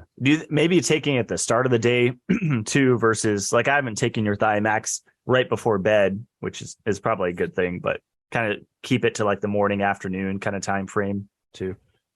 Yeah, I think so, because there is like a circadian fluctuation with the B vitamins and what they're doing as well, right? So, for instance, if you look at some of the supplements like niacin, particularly NAD, you won't want to necessarily take that at nighttime. You would want to take that first thing upon waking, because that is in line with the natural circadian cycle of NAD. And I think probably the same applies to thiamine, since you're using thiamine to make ATP for the most part, and you're using it for kind of parasympathetic nervous function, but also cholinergic function in the brain, release of certain neurotransmitters. I would imagine that it's going to be more useful taken in the morning and throughout the earlier day. That said, there are many people who actually report that when they take it in the morning time, they feel great, blah, blah, blah, blah, blah. And then if they develop insomnia that night, one of the kind of counterintuitive things that some people find really helps is to take some thiamine before they go to bed, like immediately before they go to bed. This is more relevant for the people who have signs of deficiency. But what I think is actually doing is that they're topping up their system temporarily. What's happening is they're getting kind of better nervous system regulation, right? So their fight or flight response calms down. They've got better parasympathetic nervous system function. The vagus nerves are working better. But then as it gets towards the evening, as their blood level starts to drop, it's been 6 to 8 hours since they had their last dose, their blood level starts dropping. And it's like, then they need to top it back up to re-regulate things. So someone might say, oh yeah, they had pounding heart. They felt like they were super stressed. They felt like they couldn't calm down their nervous system. And then all of a sudden what they do is they take a bump of thiamine and boom, they notice that everything calms down and they manage to get to sleep again. I've got some people who wake up in the middle of the night. They have thiamine right next to their bed.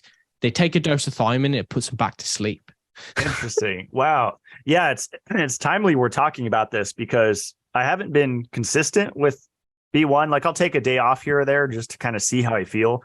But the last 3 nights have had pretty bad sleep. And I can't say what it is, because I've been changing so much at once, like cutting out refined sugar, cold turkey, bringing my carbs below like 30 grams a day. A lot of changes. So it's hard to tell. But like last night, one thing that helped knock me out was the little it's almost like a TENS unit, but you clip it to your ears and it sends an electrical current to your brain. I have like 3 or 4 of those machines here, and those always calm down my brain. Like if it just feels on, that will slowly over the course of 30, 40 minutes kind of take it down, which is really nice. But I might experiment with that tonight. We'll see, because melatonin doesn't seem to be doing it. So, is that just since you've been taking the Thiamax that you've been noticing the sleep change? I think, yeah, but I haven't been daily with it. Like I've only been taking your non-methylated B complex daily without breaks. But the Thiamax have been kind of pulsing like every other day or every 3 days or something like that. But it's interesting. I'm open to experimenting, so maybe I'll try taking a hit right before bed and see what happens. Yeah, try it, man. I mean, sometimes it can really help people. I mean, it depends, right? Because if someone's sleep problems, like a good way to conceptualize what B1 does is it helps communicate the messages from the brain to the rest of the body through engaging the parasympathetic nervous system. You've got your sympathetic and your parasympathetic, right? And so your sympathetic, again, in a modern world, or people who have difficulty falling asleep, oftentimes there's this engagement of the sympathetic nervous system when it shouldn't necessarily be engaged. And one of the reasons for that is a faulty counterbalance, and again, if you've looked at vagal nerve stimulation or anything like that, then you'll be familiar with the concept that the vagus nerve is really responsible for initiating the shift, getting into this rest and digest state. Well, what a lot of people tend to overlook is the fact that the vagus nerve uses raw material to communicate its messages. And if you don't have enough raw material to make what the vagus nerve needs to communicate those messages, then it doesn't matter how much breathing or vagal nerve stimulating you do, you're not necessarily going to be able to optimize that system. So it turns out that the vagus nerve is using acetylcholine. Acetylcholine being the primary neurotransmitter of the nerve, right? Now in the brain, it has all kinds of like pro-cognitive effects and pro-memory and learning and blah, blah, blah, blah, blah. And it's one of the first systems to become impaired in Alzheimer's disease or dementia. That's why they give anticholinergic drugs and pro-cholinergic stimulants to Alzheimer's disease to improve their brain function. However, in the vagus nerve or in the parasympathetic nervous system, what it's doing is basically telling organs to calm down in their activity or to stimulate all of the digestive functions. That's one of the things that acetylcholine does in the gut. In the muscles, it basically calms things down. Okay. And to make acetylcholine, you need B1. If you don't have enough B1, one of the first signs is that you start to become low in acetylcholine. Another thing that happens is B1 is necessary for the release of acetylcholine from vagal neurons and for the docking and basically message onto the adjacent neuron, the binding of acetylcholine to the adjacent neuron. Thiamine is involved in every single step along that way. And so one of the reasons why people like to take it is because they find that it can have a calming effect. They find that it can help to provide that raw material for the vagus nerve to actually start working again, so that when they do things like breathing exercises, meditation, yoga, they actually find that they're physiologically more compatible with those activities. Don't get me wrong. I'm not saying that everyone or even most people would benefit, or everyone or most people are even low, because I don't think they are. But there's a reason why it seems to be, or why it's been referred to as probably the most overlooked deficiency in our modern world, is because people will go many years following a diet where they are consuming refined carbohydrates and refined sugar, and then all of a sudden they start adopting a new diet, and they think that all of a sudden, after doing this diet for a week or 2 weeks or something, that everything's back to normal, that everything's going to start working as it should do. Problem is that, this concept of like long-term insufficient levels, well, just changing a diet is not necessarily enough to fix the fact that you've been low for the last 6 or 7 years.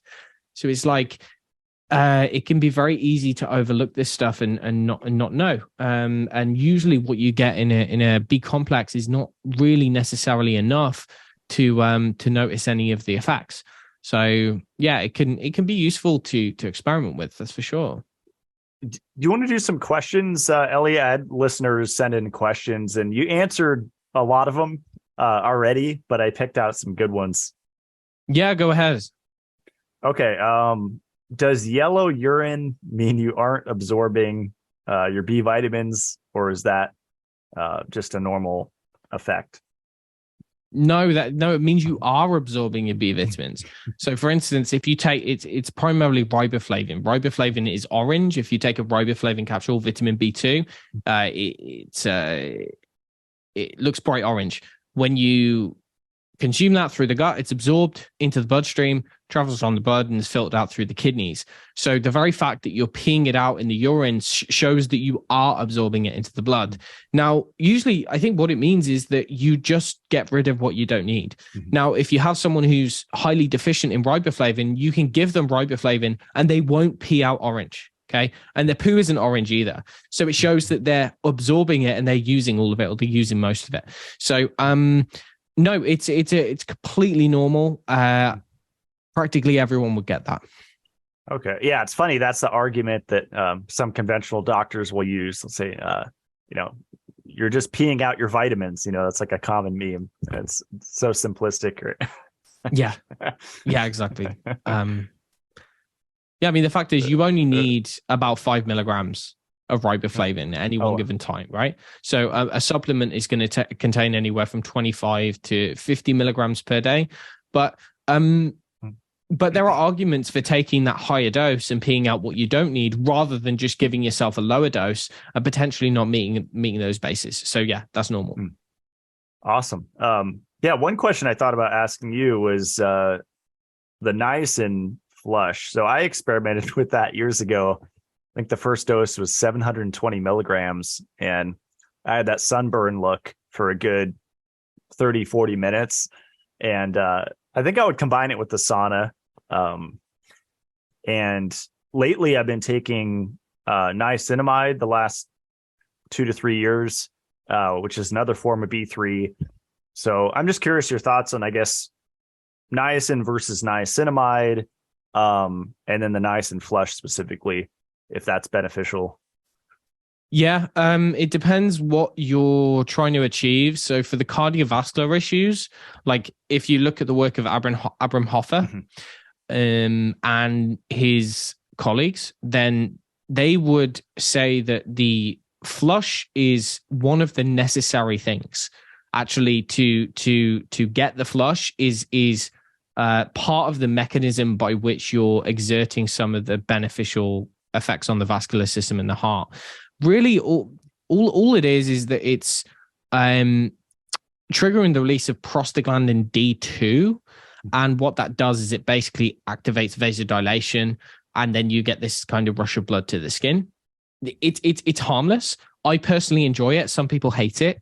I find it quite fun, especially when you're in the sauna and you kind of feel like your neck's all super hot and your face is all prickly. But to each their own. I think if you're using niacin to address cardiovascular issues like reducing cholesterol, reducing oxidized cholesterol, reducing atherosclerosis, heart failure, I would use the flush version.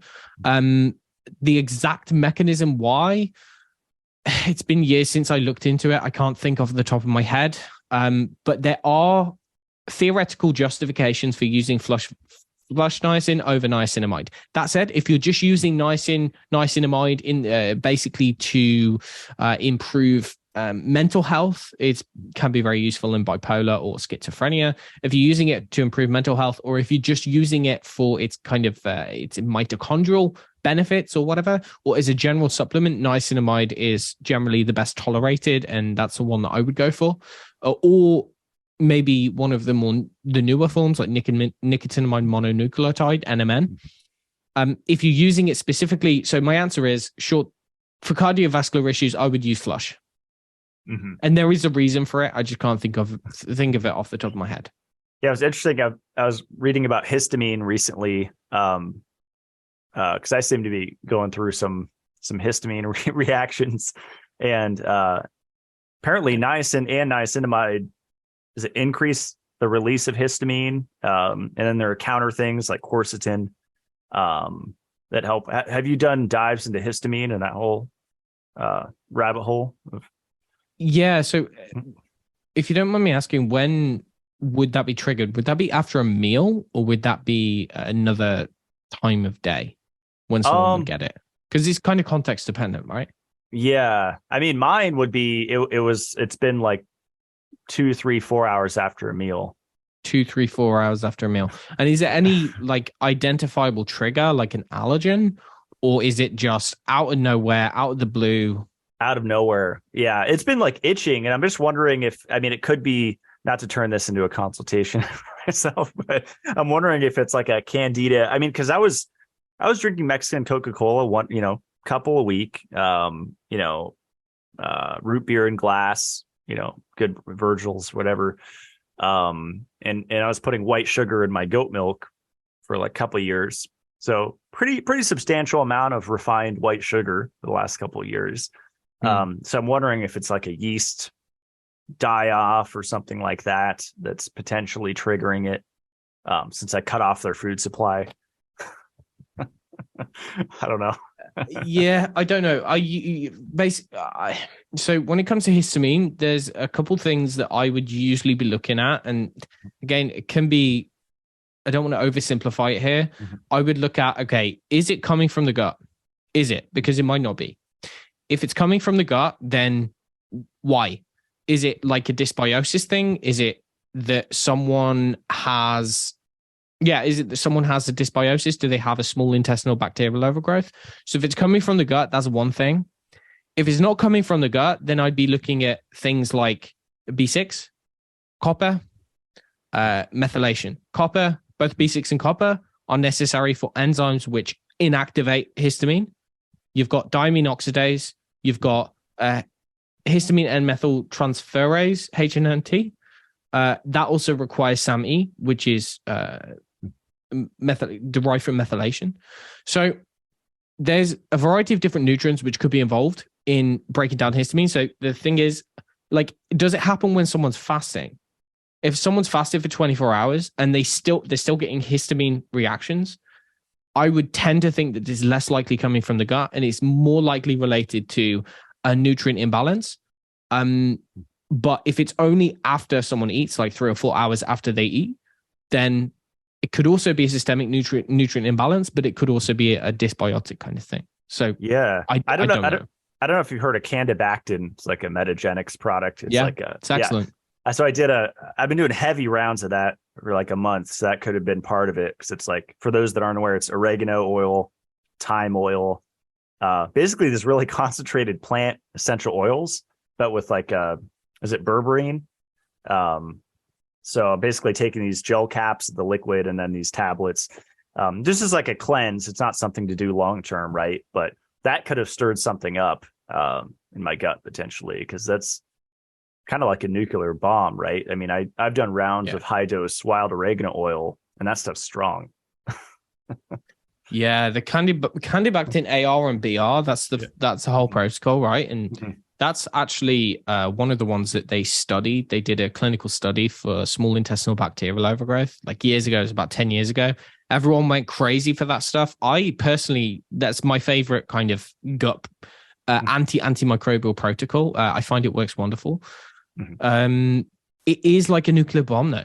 You know, I mean, it could be killing off some strains which help you naturally metabolize histamine for whatever reason. So, if it's only been happening since you've been doing that, then I would imagine it's probably causing some kind of an imbalance in the gut. Maybe some kind of histamine degrading bugs, like a probiotic, could come in handy in that respect. Yeah, I'll experiment. Hopefully it's something as simple as that. I've been liking the Vis Biome, the powdered refrigerated packets. They make one that's like 950 billion or count organisms. It's pretty strong. I think they've used that for SIBO and different for certain conditions, but let's see. This is a good question. How to know whether to take methylated forms of the B vitamins without a DNA test? See how you feel. It's as simple as that. I mean, here's the thing, right? So most people, if someone's in relatively good health, most people can tolerate either methylated or non-methylated, like most of them. And I think the difference is somewhat overstated as well, because if you, like, for instance, you said that you were taking our non-methylated vitamin. In a non-methylated B vitamin, you're still getting the B12. It's just, right. So I'll give you an example. In our non-methyl B complex, we have hydroxycobalamin and we have folinic acid. That's not folic acid, it's folinic acid, otherwise known as calcium folinate. Now, when those get into the body can convert whatever it needs into methyl and into non-methyl form. And it can interchangeably convert them back and forth, right? Likewise, there's also good reason to believe that if you take something like methyl B12, the methyl group from the B12 has to be detached anyway before you can even get it into the cell. So it's not like by taking methyl B12, you're getting methyl B12 in the cells. The body doesn't really work like that. It's like there's lots of different, probably a billion different reactions before it even gets into the cell. Like, I don't think anyone truly understands this.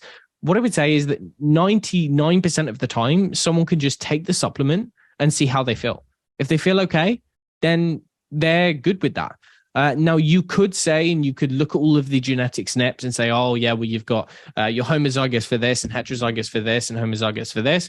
But a lot of the time, I think that's just intellectual hocus pocus, because looking at someone's genes doesn't necessarily tell you anything about the gene expression. It doesn't necessarily tell you like how active they are, whether that is playing any functional role in how well your body is working. You've got multiple copies of like all of these different kinds of genes. So you could have MTHFR, but there's like 12 different variants of MTHFR. It's like, which one is even like playing a role? So I would say just listen to your body, man.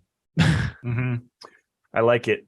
Yeah, we had a lot of questions on like what's the best form, and you already went through that. And I liked one recent video you made on the different forms of B vitamins, and you basically said there's no best form. Because I used to get that about magnesium, and people still think magnesium bicarbonate is the best form because certain people have said that, and I used to say it or whatever.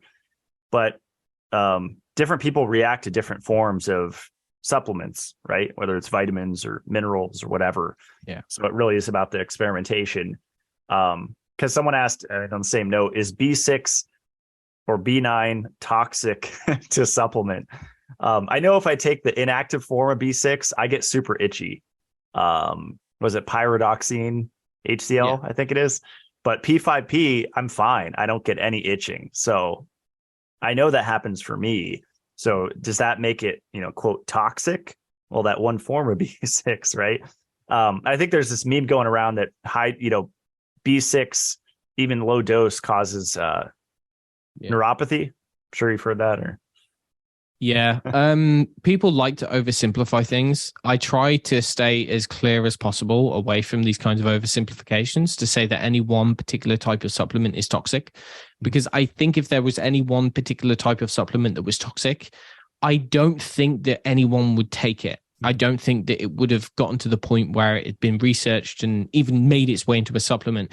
I think it's easy to apply, to take your own experience and apply that to everyone, make generalizations, and then educate other people about that as if it's like a truth. I think the chances is that most of these things can be somewhat toxic under certain circumstances. And I don't doubt at all that there are some people who have reactions to pyridoxine. But there are also a subset of people who do better with pyridoxine than P5P, and I've seen that personally. So no matter how well you can justify something intellectually, it would seem as though the context always wins, and I think that's the key here. I'm not convinced that there's any one particular supplement which is toxic. I think you always have to assess things on a case-by-case basis, always. And that even with iron. I think you even discussed that as well. It's like, right. For someone like me who has basically like hereditary hemochromatosis, then iron is toxic. But for young Jennifer down there who's on her period, who's 14 years old, who doesn't eat meat and who's iron deficient anemic, iron is like excellent for her. It's like context, man. Absolutely. Yeah. And I've been fascinated with like A, D, E, and K, the fat soluble vitamins, because they kind of protect from excess with each other. Like a lot of people are familiar with D and K2 and that balance, that K2 protects against vitamin D toxicity or the symptoms of that. But vitamin E protects against retinol toxicity or vitamin A toxicity. So yeah, same thing with the B vitamins. I'm sure if you just megadose loads of B6 and you're not taking any of the other ones, yeah, you could call that toxic, right? But like you said, context. Yeah, what I would say is that there are things that go on at the cellular level. What it seems to be the case is that people who have a problem with B6 toxicity is that pyridoxine can inhibit the enzyme which activates B6. And so it is the accumulation of inactive B6 which contributes towards toxicity symptoms, which are actually deficiency symptoms. So B6 toxicity is B6 deficiency. It seems to be B6 deficiency at its lowest level because it is the inactive form, which is actually not doing anything, the inactive form which prevents the activation. And so it's like you've got this real problem here. It's kind of what they say about copper. Is that you have high free copper, but you're not actually utilizing it. And when it's free, then that is when you look at all of the evidence to show that it rapidly causes, oxidative stress.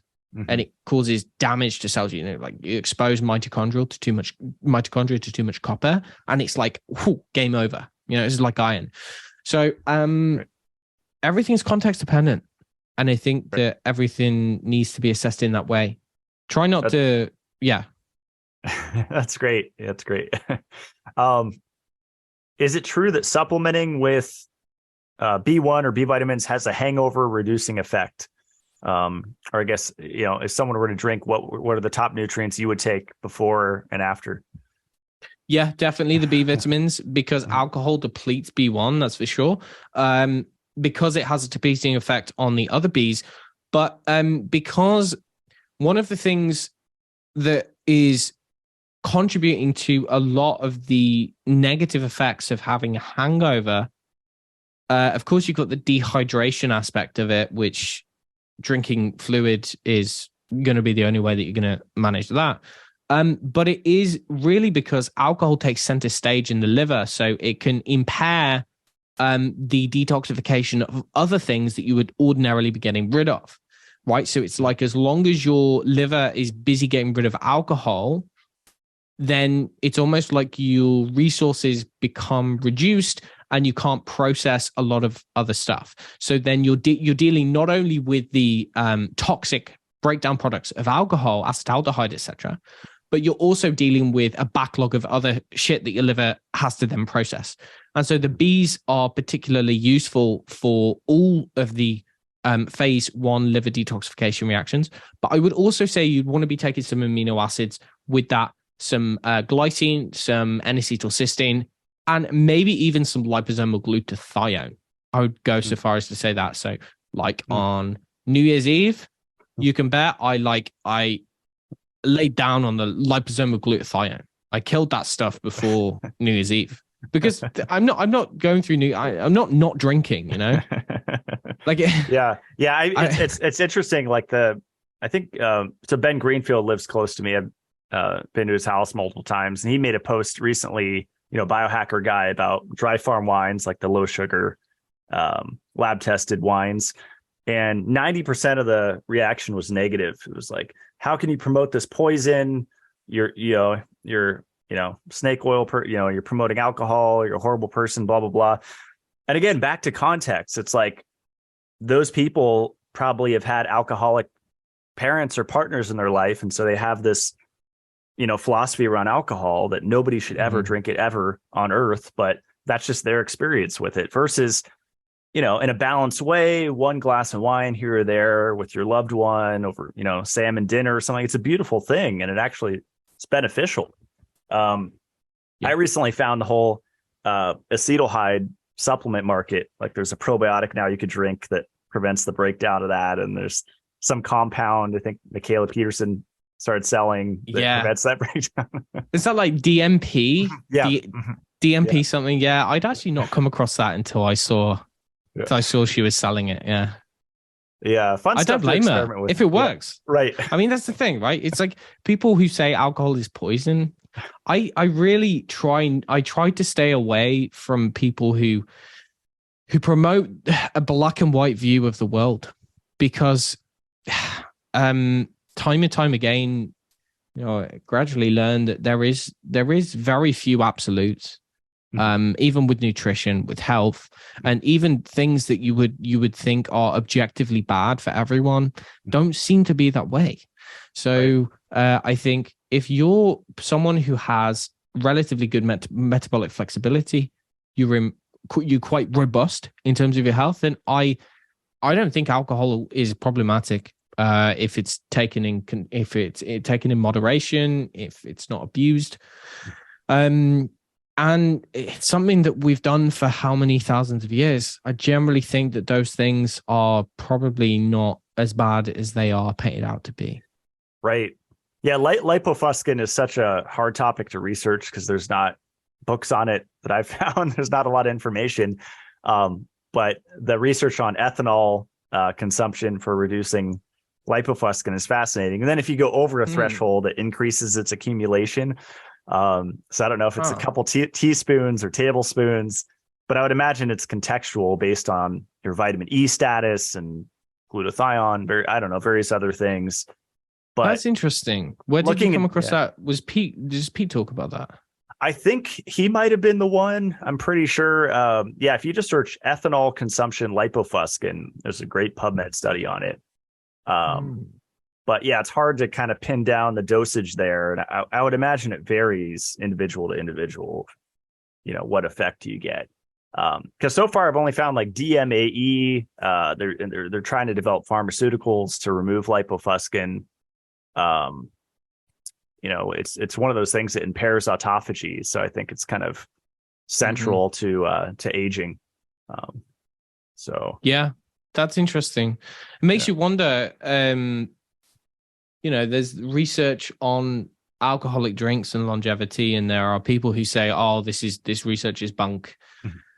It's nonsense. One glass of wine doesn't protect you against this and that. It makes you wonder, does it? Actually does it? Does it? I don't, like, the thing is, I don't know enough about this, and there's just so many different people with different ideas, and you don't know which research is right and which is wrong. There's one study showing one thing, another showing another thing. It's a minefield, really, isn't it? It really is a minefield. It is. I just got David Sinclair's book, the Harvard guy, and he's the resveratrol guy, and the NMN guy as well. NMN, right? And I think he said in an interview he gets a significant amount of his calories from alcohol, which I thought was hilarious. Well, he takes a gram of NMN every day as well, right? Right. That's what I've been doing that for the past 6 months or so. That's awesome. Yeah, I have NR, NMN. I've tried so many different. I tried the NAD tablets years ago, which were really expensive. For a while, I was of the mentality that just niacinamide alone is enough to boost NAD levels, but it's probably contextual, right? Like different people would do better on NMN or nicotinamide riboside or niacin or niacinamide. You really have to. I don't know how you could track that. Can you measure NAD levels? Is there a test? Well, there's a couple of like offhand measurements to check. So you can check like your what is it? There's a company called HDRI, and that is looking at your I think it does your red blood cell NAD to NADH ratio. I don't know how accurate it is, and I don't know how well it corresponds to like systemic levels. I think it's probably also an organ specific thing or a tissue specific thing, but there's labs who do it. I don't know how accurate they are. I've never done it myself, never tested.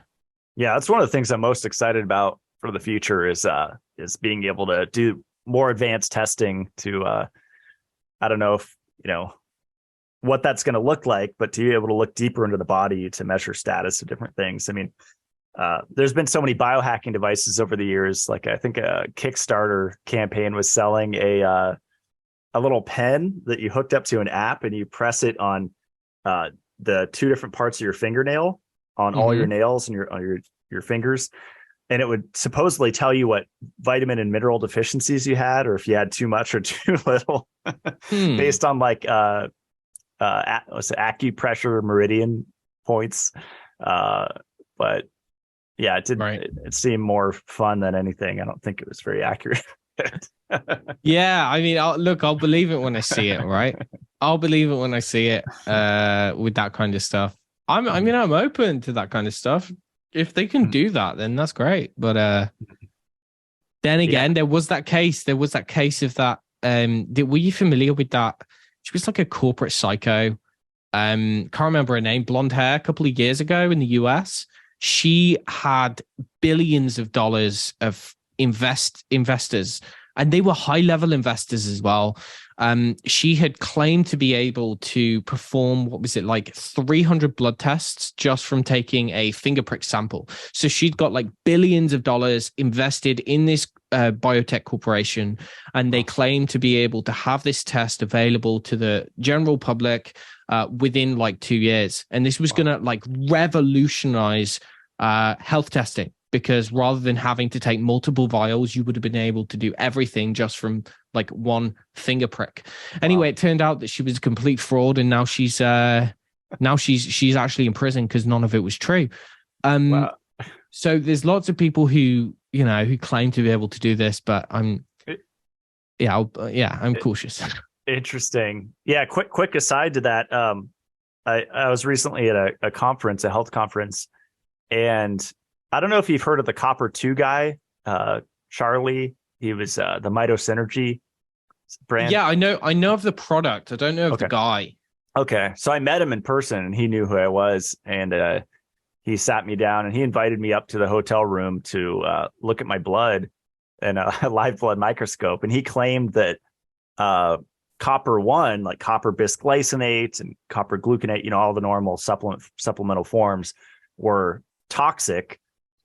Even though ascorbic acid will reduce or will change copper 1 to copper 2, his idea was only this copper 2 form is what's found in nature, and all the other forms are like eating dirt or supplementing dirt.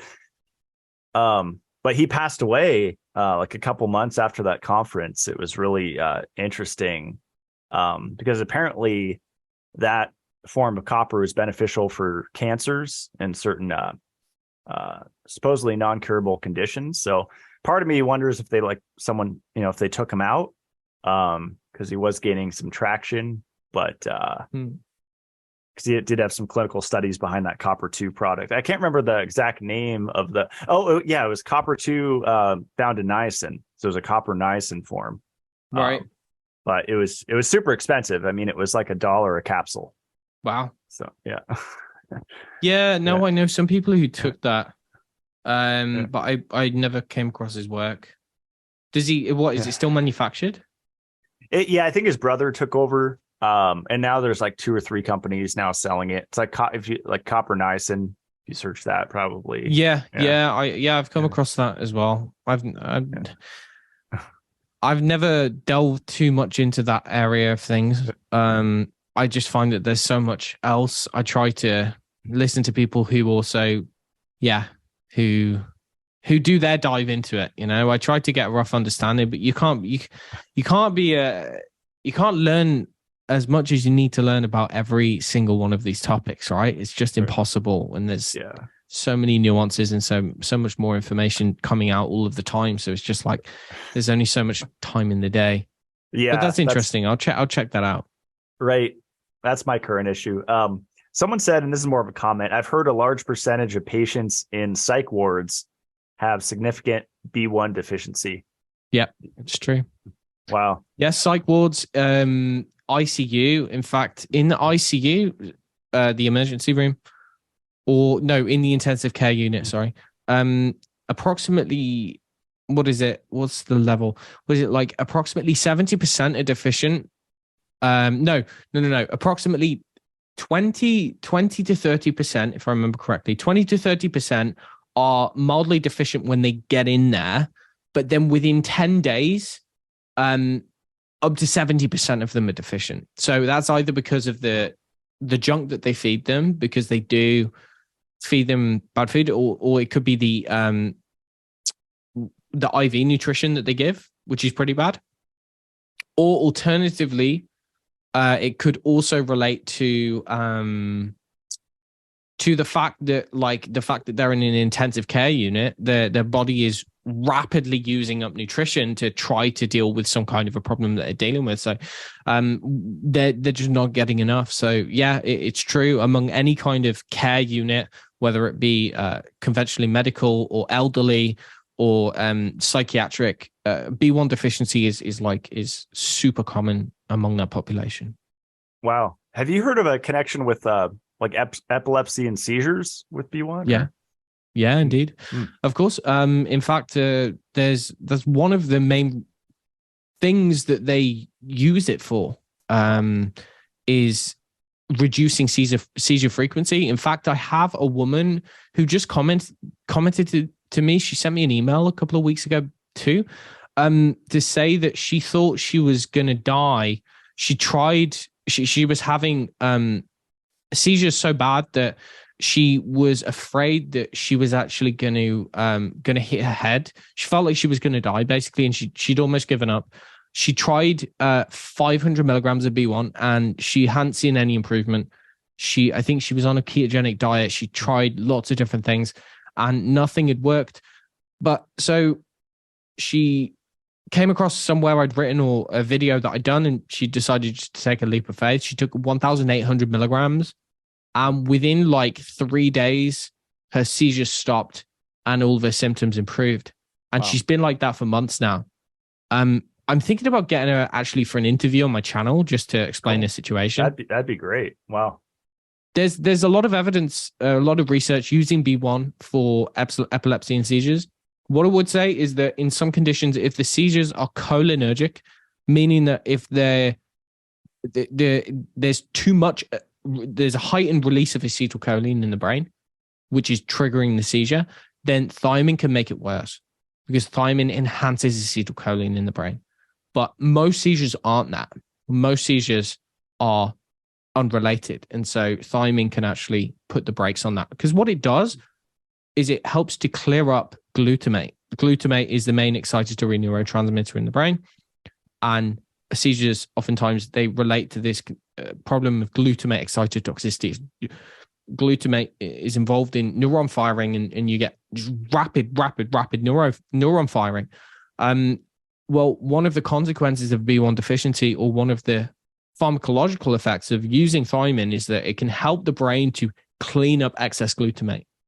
And so, wow. If you look at animal research, what they'll do is they expose animals to seizure-provoking activity, things which would usually trigger seizures, and then they give them thiamine beforehand, and then they compare the animals. They show that the thiamine-treated animals didn't get seizures. Or, for instance, if they exposed animals to traumatic brain injury, if they give them massive amounts of thiamine before traumatic brain injury, then the animals don't get the elevated glutamate and the brain damage that they would get without the thiamine from getting bashed on the head. So yeah, there's a lot of super interesting like neurochemical effects of B1. Yeah. Wow. Is there a way to tell whether seizures are cholinergic or not? I've been asked that a couple of times. What I usually say to people is, can you check with your neurologist? Usually the diagnosis from the neurologist should give a rough idea, and I think they probably can tell based on the response to different drugs that are used and things like that. And there probably is a way with some kind of a scan. I don't know enough about neurology or brain anatomy to be able to tell. I don't know. That's fascinating. Cleaning up glutamate. Does that build up under like sleep deprivation, or if you don't get a good night's sleep? Because I know you kind of go through like the glymphatic like brainwashing when you sleep. Have you used B1 for being underslept, or do you think it has application there? I think it probably has application. Yeah. I actually just almost finished a chapter I'm writing on fibromyalgia, and that talks about the glymphatic system. Basically, what was the question? Can B1 be used in problems with the glymphatic system or in sleep deprivation? Yeah, or just for as a tool in your first aid cabinet if you don't get a full night's sleep, but you still need to have energy to get through your day. And I think it can. Now, generally, what's going to build up to when someone's sleep deprived is adenosine, right? That's one of the things which enhances the sleep drive. I don't think that there's any relationship between adenosine and thiamine. What I can say though is that, glutamate is generally, when you look at any condition of the brain where the brain is placed under high demands, and say under sleep deprivation, say if there's cognitive impairment, say if there is ADHD or anxiety disorder or any kind of neuroinflammatory condition, any kind of condition of the brain with oxidative stress, there's usually something related to an imbalance between glutamate and GABA. Your listeners probably know about this, but GABA being basically the inhibitory system in the brain, glutamate being the excitatory system. And you can get, it can go either one way or the other. It's actually not good to have too much GABA and not enough glutamate. In fact, that's been associated with schizophrenia, a lack of glutamate in certain regions. But overall, what I would say is that there's a tendency of glutamate to be let's say, the bad actor in the situation, because most conditions where there's brain damage, it features too much glutamate. And so glutamate is something which generally many people would benefit from lowering. And some of the reasons for this, I mean, I think it probably is quite important in a modern world. If you look at EMF, for instance, well, that increases the release of glutamate. And that's one of the ways in which it damages the brain, is enhancing the release of glutamate.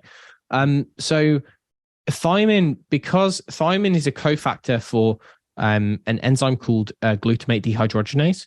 And it's also, that's not true. It's an enzyme, it's a cofactor for an enzyme called alpha ketoglutarate dehydrogenase. And this enzyme is responsible for basically allowing glutamate to enter into the Krebs cycle.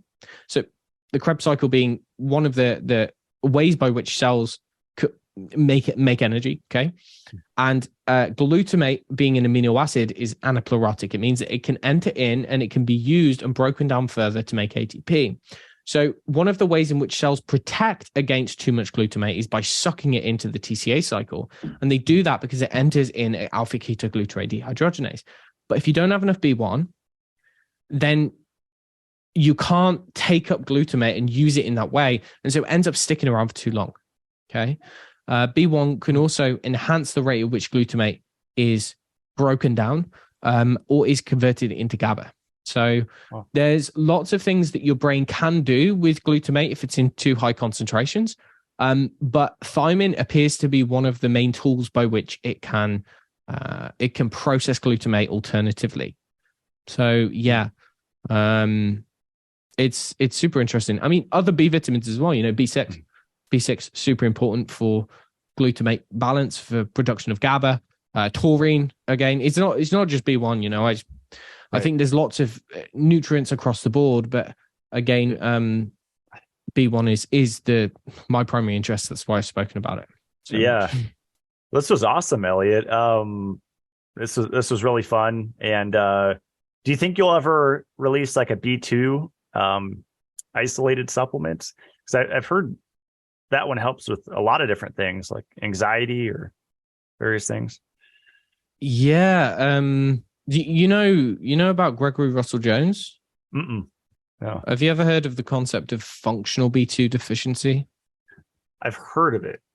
Yeah. Okay. So now that is something that is super, super interesting. That's another rabbit hole that I'm going to go down one day. What was the guy's name? So I could look. He's a biochemist. His name's Gregory Russell Jones. Now, he has a website, I think it's called b12info.com. He has done a lot of research into B12. I think that's what he specialized in, his PhD was in. But that led him to look at some of the factors which can actually cause B12 deficiency. Aside from there being a dietary problem, it turns out that, I'll be very short with this because I know we're definitely over on time here. In simple terms, sometimes a B12 deficiency can only be fixed by addressing the root cause, which is not a B12 deficiency, which is an inability to recycle B12 because of a B2 deficiency. Oh. Because you need B2 in its active form to recycle B12, to use B12. Wow. So because of that, taking B2 is also not necessarily the way that you would address that, because you need to be able to recycle B2 as well. So you use molybdenum, selenium, and iodine. I'll send you some info because I think you might be interested in that. He's got a group and stuff on Facebook. He's got work that he's published online. Maybe I will. Maybe not. I don't know enough about it, and I don't know if it could be as useful as B1. I have no idea. Maybe I will. I don't know. Yeah, if enough people ask for it, then we will. A whole nother rabbit hole, right? Yeah. Well, I love your Thiassist supplement. I thought that was a cool blend. It's magnesium, potassium, molybdenum, selenium, and manganese.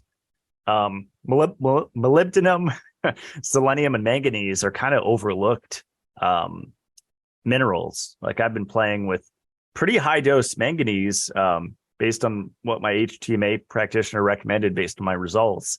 But I had a manganese deficiency. So I could have been on like 30-ish milligrams a day. Oh, That's a wow, that's pretty high, interesting, man. right? How long for? I think it's going on like 3 months, something like that. 2 or 3. I mean, Right. and it's with other minerals, so it's like Yeah. with zinc and small dose of copper because it's a significant amount of zinc. I think I'm on like 60 or 70 milligrams of zinc a day, something like that. So it's this idea of mineral balancing, which Yeah. I don't know if I'm fully on board because you have to stop all isolated supplements, which is a little extreme, especially just committing to like one brand. So, Mm-hmm. um, but anyway, yeah, whole nother thing. But yeah, molybdenum's another interesting one. And so, yeah, objectivenutrients.com. Is that your US source if people are in the United States to purchase? Yeah, yeah, Okay. all of them. The thing is, there's if depending on where you are, it takes you to the different type of website. So if in the Okay. US, you get taken to the US website. If you're in the EU, you get taken to Europe, and if you're in the UK, you get taken to UK. We distribute from all of those places as well. So all US customers will get it from New Jersey, or New Jersey. That's where it's distributed from. Yeah, basically the supplement that you referred to, all of our supplements are based on the basic principle of using thiamine medicinally or using thiamine from a therapeutic standpoint. And all of the supplements that we have are designed to complement or work towards that aim in some way. So the minerals was based on a lot of the research that I'd done for when you take B1 in high doses, it throws off other nutrients. Selenium, molybdenum can help you process the sulfur in the B1, etc. We've got a lot of that information online. Again, the B complex is similar, and then we also have megathia, which is like 4 types of B1 in super high dose, and that is again because some people like to take different forms and benefit from different forms. Yeah, made the company to provide these forms of B1 in a place that doesn't have any like fillers or additives or anything like that, because some people don't like to use that stuff. And yeah, with the concept of using B1 in high doses, that's what we do. I love it. Yeah, when I got into B vitamin therapy, there's like Solgar and these like lower grade companies where there are excipients and it's not the right form. So I was really happy to be introduced to yours. And yeah, Thiamega, the one you mentioned with 4 different forms of B1, that's the one I started with. And then I recently tried Thiamax. What would be the reason of going with Thiamax over Thiamega? If you just do better with that one form, or? Yeah, if you do better with that one form, or alternatively, if you do better with higher amounts of that one form. So that's the form, that's TTFD. That's what they favor in Japan. So if you went over to Japan and you got prescribed B1, you'd mostly be prescribed Thiamax, or the type of B1 that's in Thiamax. And that is particularly good for for central nervous system problems. So getting directly into the brain, or for it's also particularly good at fixing gut issues as well. So motility problems or things like that. Whereas the other one, if someone's got peripheral neuropathy, they might want to take something with benfotiamine in, because that seems to work well. Or if they have memory issues, they might want to take something with sulbutamine in. That works well for that. Or likewise, some people, 400 milligrams is just too high. Like it's just way too high for them. They need a much lower dose. They need like 100 milligrams. Whereas other people, they benefit from doing high doses. So it's ultimately really individual. I'm doing fine with it. Yeah. No, that's a good sign, man. That's a good sign. And usually it's time dependent as well. You know, it's like they have to start low. So there's no point getting a Thiamega because they'd have to open up the capsule and take like an eighth of it. Whereas if they use a Thiamax, they can open up the capsule and just take like a half of that rather than do a full one to start off with. If they're super sensitive, that is, which a lot of people are. Got it. Okay. Yeah. So eonutrition.co.uk, it's Elliot's website, and do consultations, right? Not at the moment. No, okay. no. I was, but I'm not. I'm actually writing a book at the moment, which is taking a lot longer than expected, and I'm focusing on some other stuff. I'm trying to make some more content. Find me more recently on YouTube, and I've doing a couple of different projects. But no, I'm not. I don't see anyone at the moment. I have like. So a lot of people get in contact and they want to have a consultation about thiamine deficiency or something like that, how to address it. For those people, I generally refer them to a document that I made. So I have like a clinical guide on what to do and when to do it, how to do it, etc. And that's something that I offer to people if they want to do a consultation. I say, look, if this is why you come to me, just go to this document and most of your questions will be answered. And that's available on the website as well. It's called thiamineprotocols.com. And then that's just about everything, I think. I love it. Well, yeah, you're a testament to the benefits of B vitamins because you're really pumping out content. I'm always impressed with your YouTube videos. You're like a juggernaut just with the massive amount of content that you're sharing, and it's useful. It's useful stuff is the great part. You're not just reciting studies. It's like practical information, which is really cool. So, well, it's a more recent thing, right? But yeah, no, I enjoy it. That's the thing, though. Some people, like, I've seen you on Instagram, and you're pretty prolific on Instagram. I don't know how to use Instagram, man. Like, that's good. Don't get on it. You go on my profile. I got like 6 posts or something like that. I never know what to write. Same as Twitter. I don't really know. I feel a bit awkward on Twitter. I've got 5,000 followers or something, but I mean, I don't really know what to say and how to say it. So yeah, I think I enjoy your stuff on Instagram as well. Oh, appreciate it. Yeah, lately I've been enjoying the breaks because I feel like that's when like the integration, of information and new stuff. It's just kind of taking a break from all of it. And I'm fortunate to be out in a natural environment, so it's the perfect spot to do that. But just to kind of get away from it all and kind of connect the dots, because with all the stuff I'm constantly looking into, it can get kind of disorientating a little bit, or just get lost where connecting too many dots. I'm like, okay, back up, see the bigger picture again, and then get back to it. But anyway, this was awesome. And yeah, check out Elliot's stuff. Do they just search, what do they search on YouTube to find you? They could either put EO Nutrition, so EO Nutrition, or just my name, Elliot Overton. Perfect. If you do that, then you usually find like it auto types like Elliot Overton oxalates or Elliot Overton thiamine, EO Nutrition thiamine. You just click on one of those and then you'll be taken to EO Nutrition. I've got a couple of different playlists on the different videos and stuff. As you'll see, like I've got a bunch of videos on B1. That's not, the idea is to actually make more content on other things because I do know about other B vitamins and things, but I just, my passion is B1. What can I say? It's just one of those things. I love it. Well, I hope you interview like Gregory Russell Jones or something, or have something on B2. That'd be really interesting. Yeah, that's my next topic. That's my next topic. I think I'll do that. Well, I'll work on it. I'll see what he says. I love it. Yeah. All right, Elliot. Well, hang on the show as I close it out. Thanks so much. Okay. Yeah, cool, man. Thanks.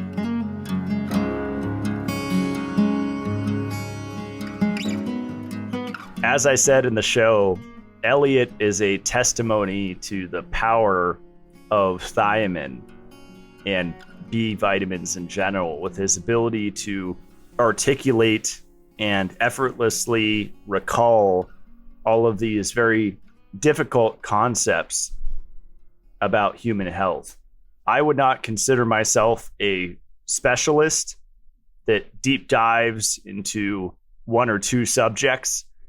I like to dabble in everything and connect as many dots as I can across multiple different areas. But we really need people like Elliot hyper focusing on these specifics. For example, this vitamin B1 called thiamine that is really overlooked. I never hear that talked about in the nootropic biohacking circles, in the carnivore circles, intermittent fasting communities. They talk about all of these other things, the importance of potassium and sodium and magnesium. And those are all important. But as Elliot mentioned, vitamin B1 is the energy gatekeeper. Without it, you can have all the magnesium in the world, all of the CoQ10 or ubiquinol supplements or PQQ, and you're not going to increase energy production without thiamine. It's really refreshing for me to hear someone of Elliot's intellect defend isolated supplementation. I always find it really odd when I hear these different health camps say you don't need supplements to heal. I think a lot of the people involved in these movements have had negative experiences by supplementing incorrectly, either in the wrong dosages, not enough or too much, or not balancing it out with the other nutrients. For example, obviously we know K2 with vitamin D, but less known, vitamin E protects against vitamin A, quote unquote, toxicity.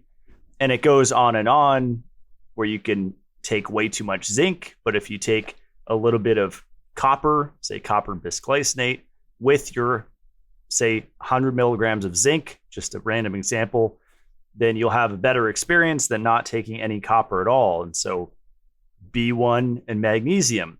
And there's these less well-known relationships.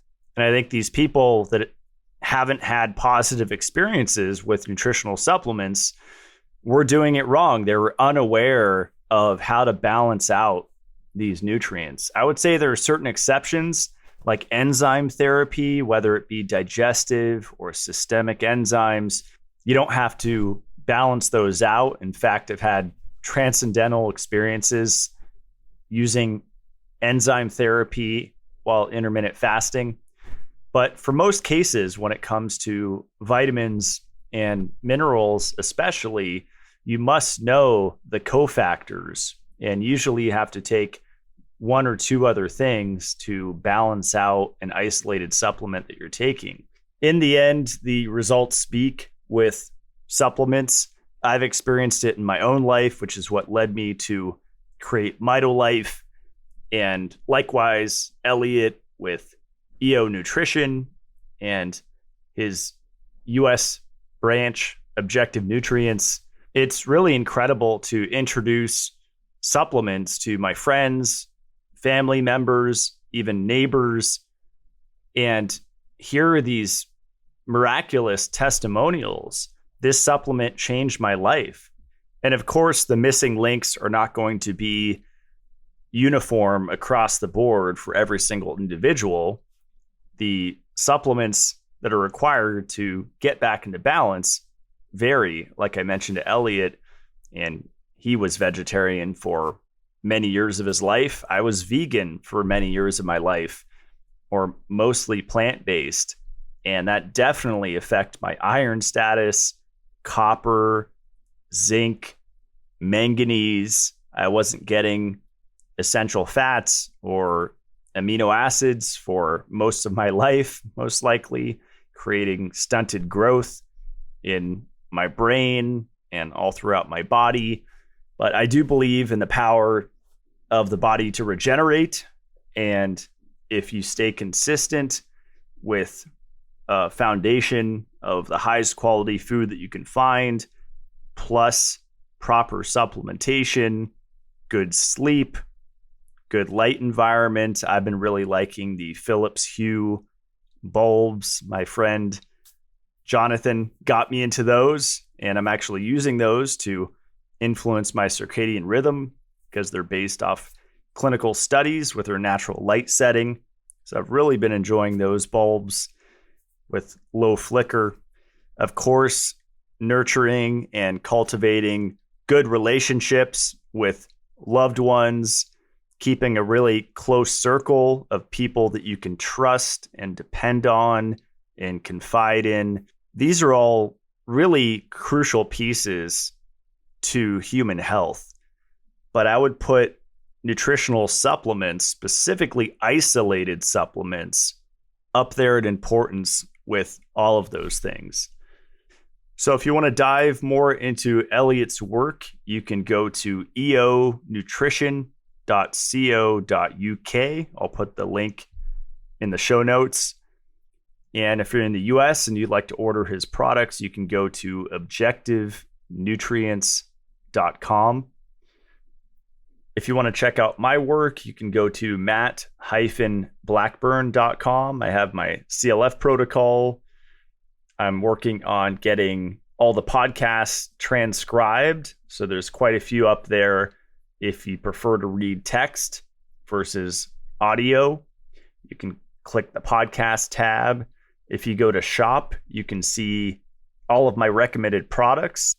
And my brand is Mitolife. You can find that at mitolife.co. We have a lot of exciting things coming in the next couple months for you guys.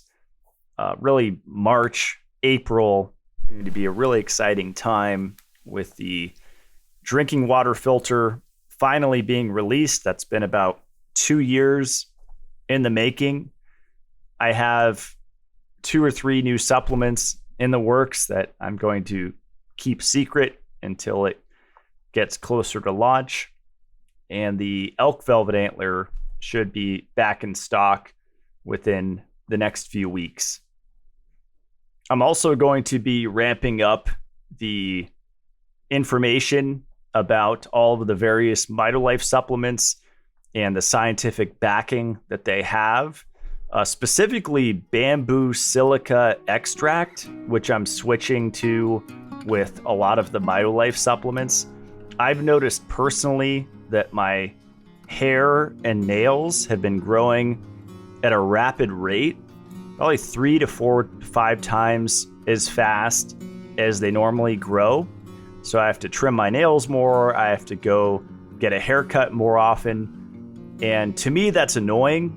I know a lot of people, especially women, like that effect. I know that growing hair is one way that we get heavy metals out of our scalp and out of our brain.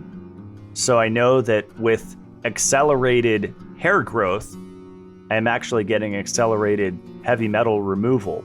So lots more to come about all of that.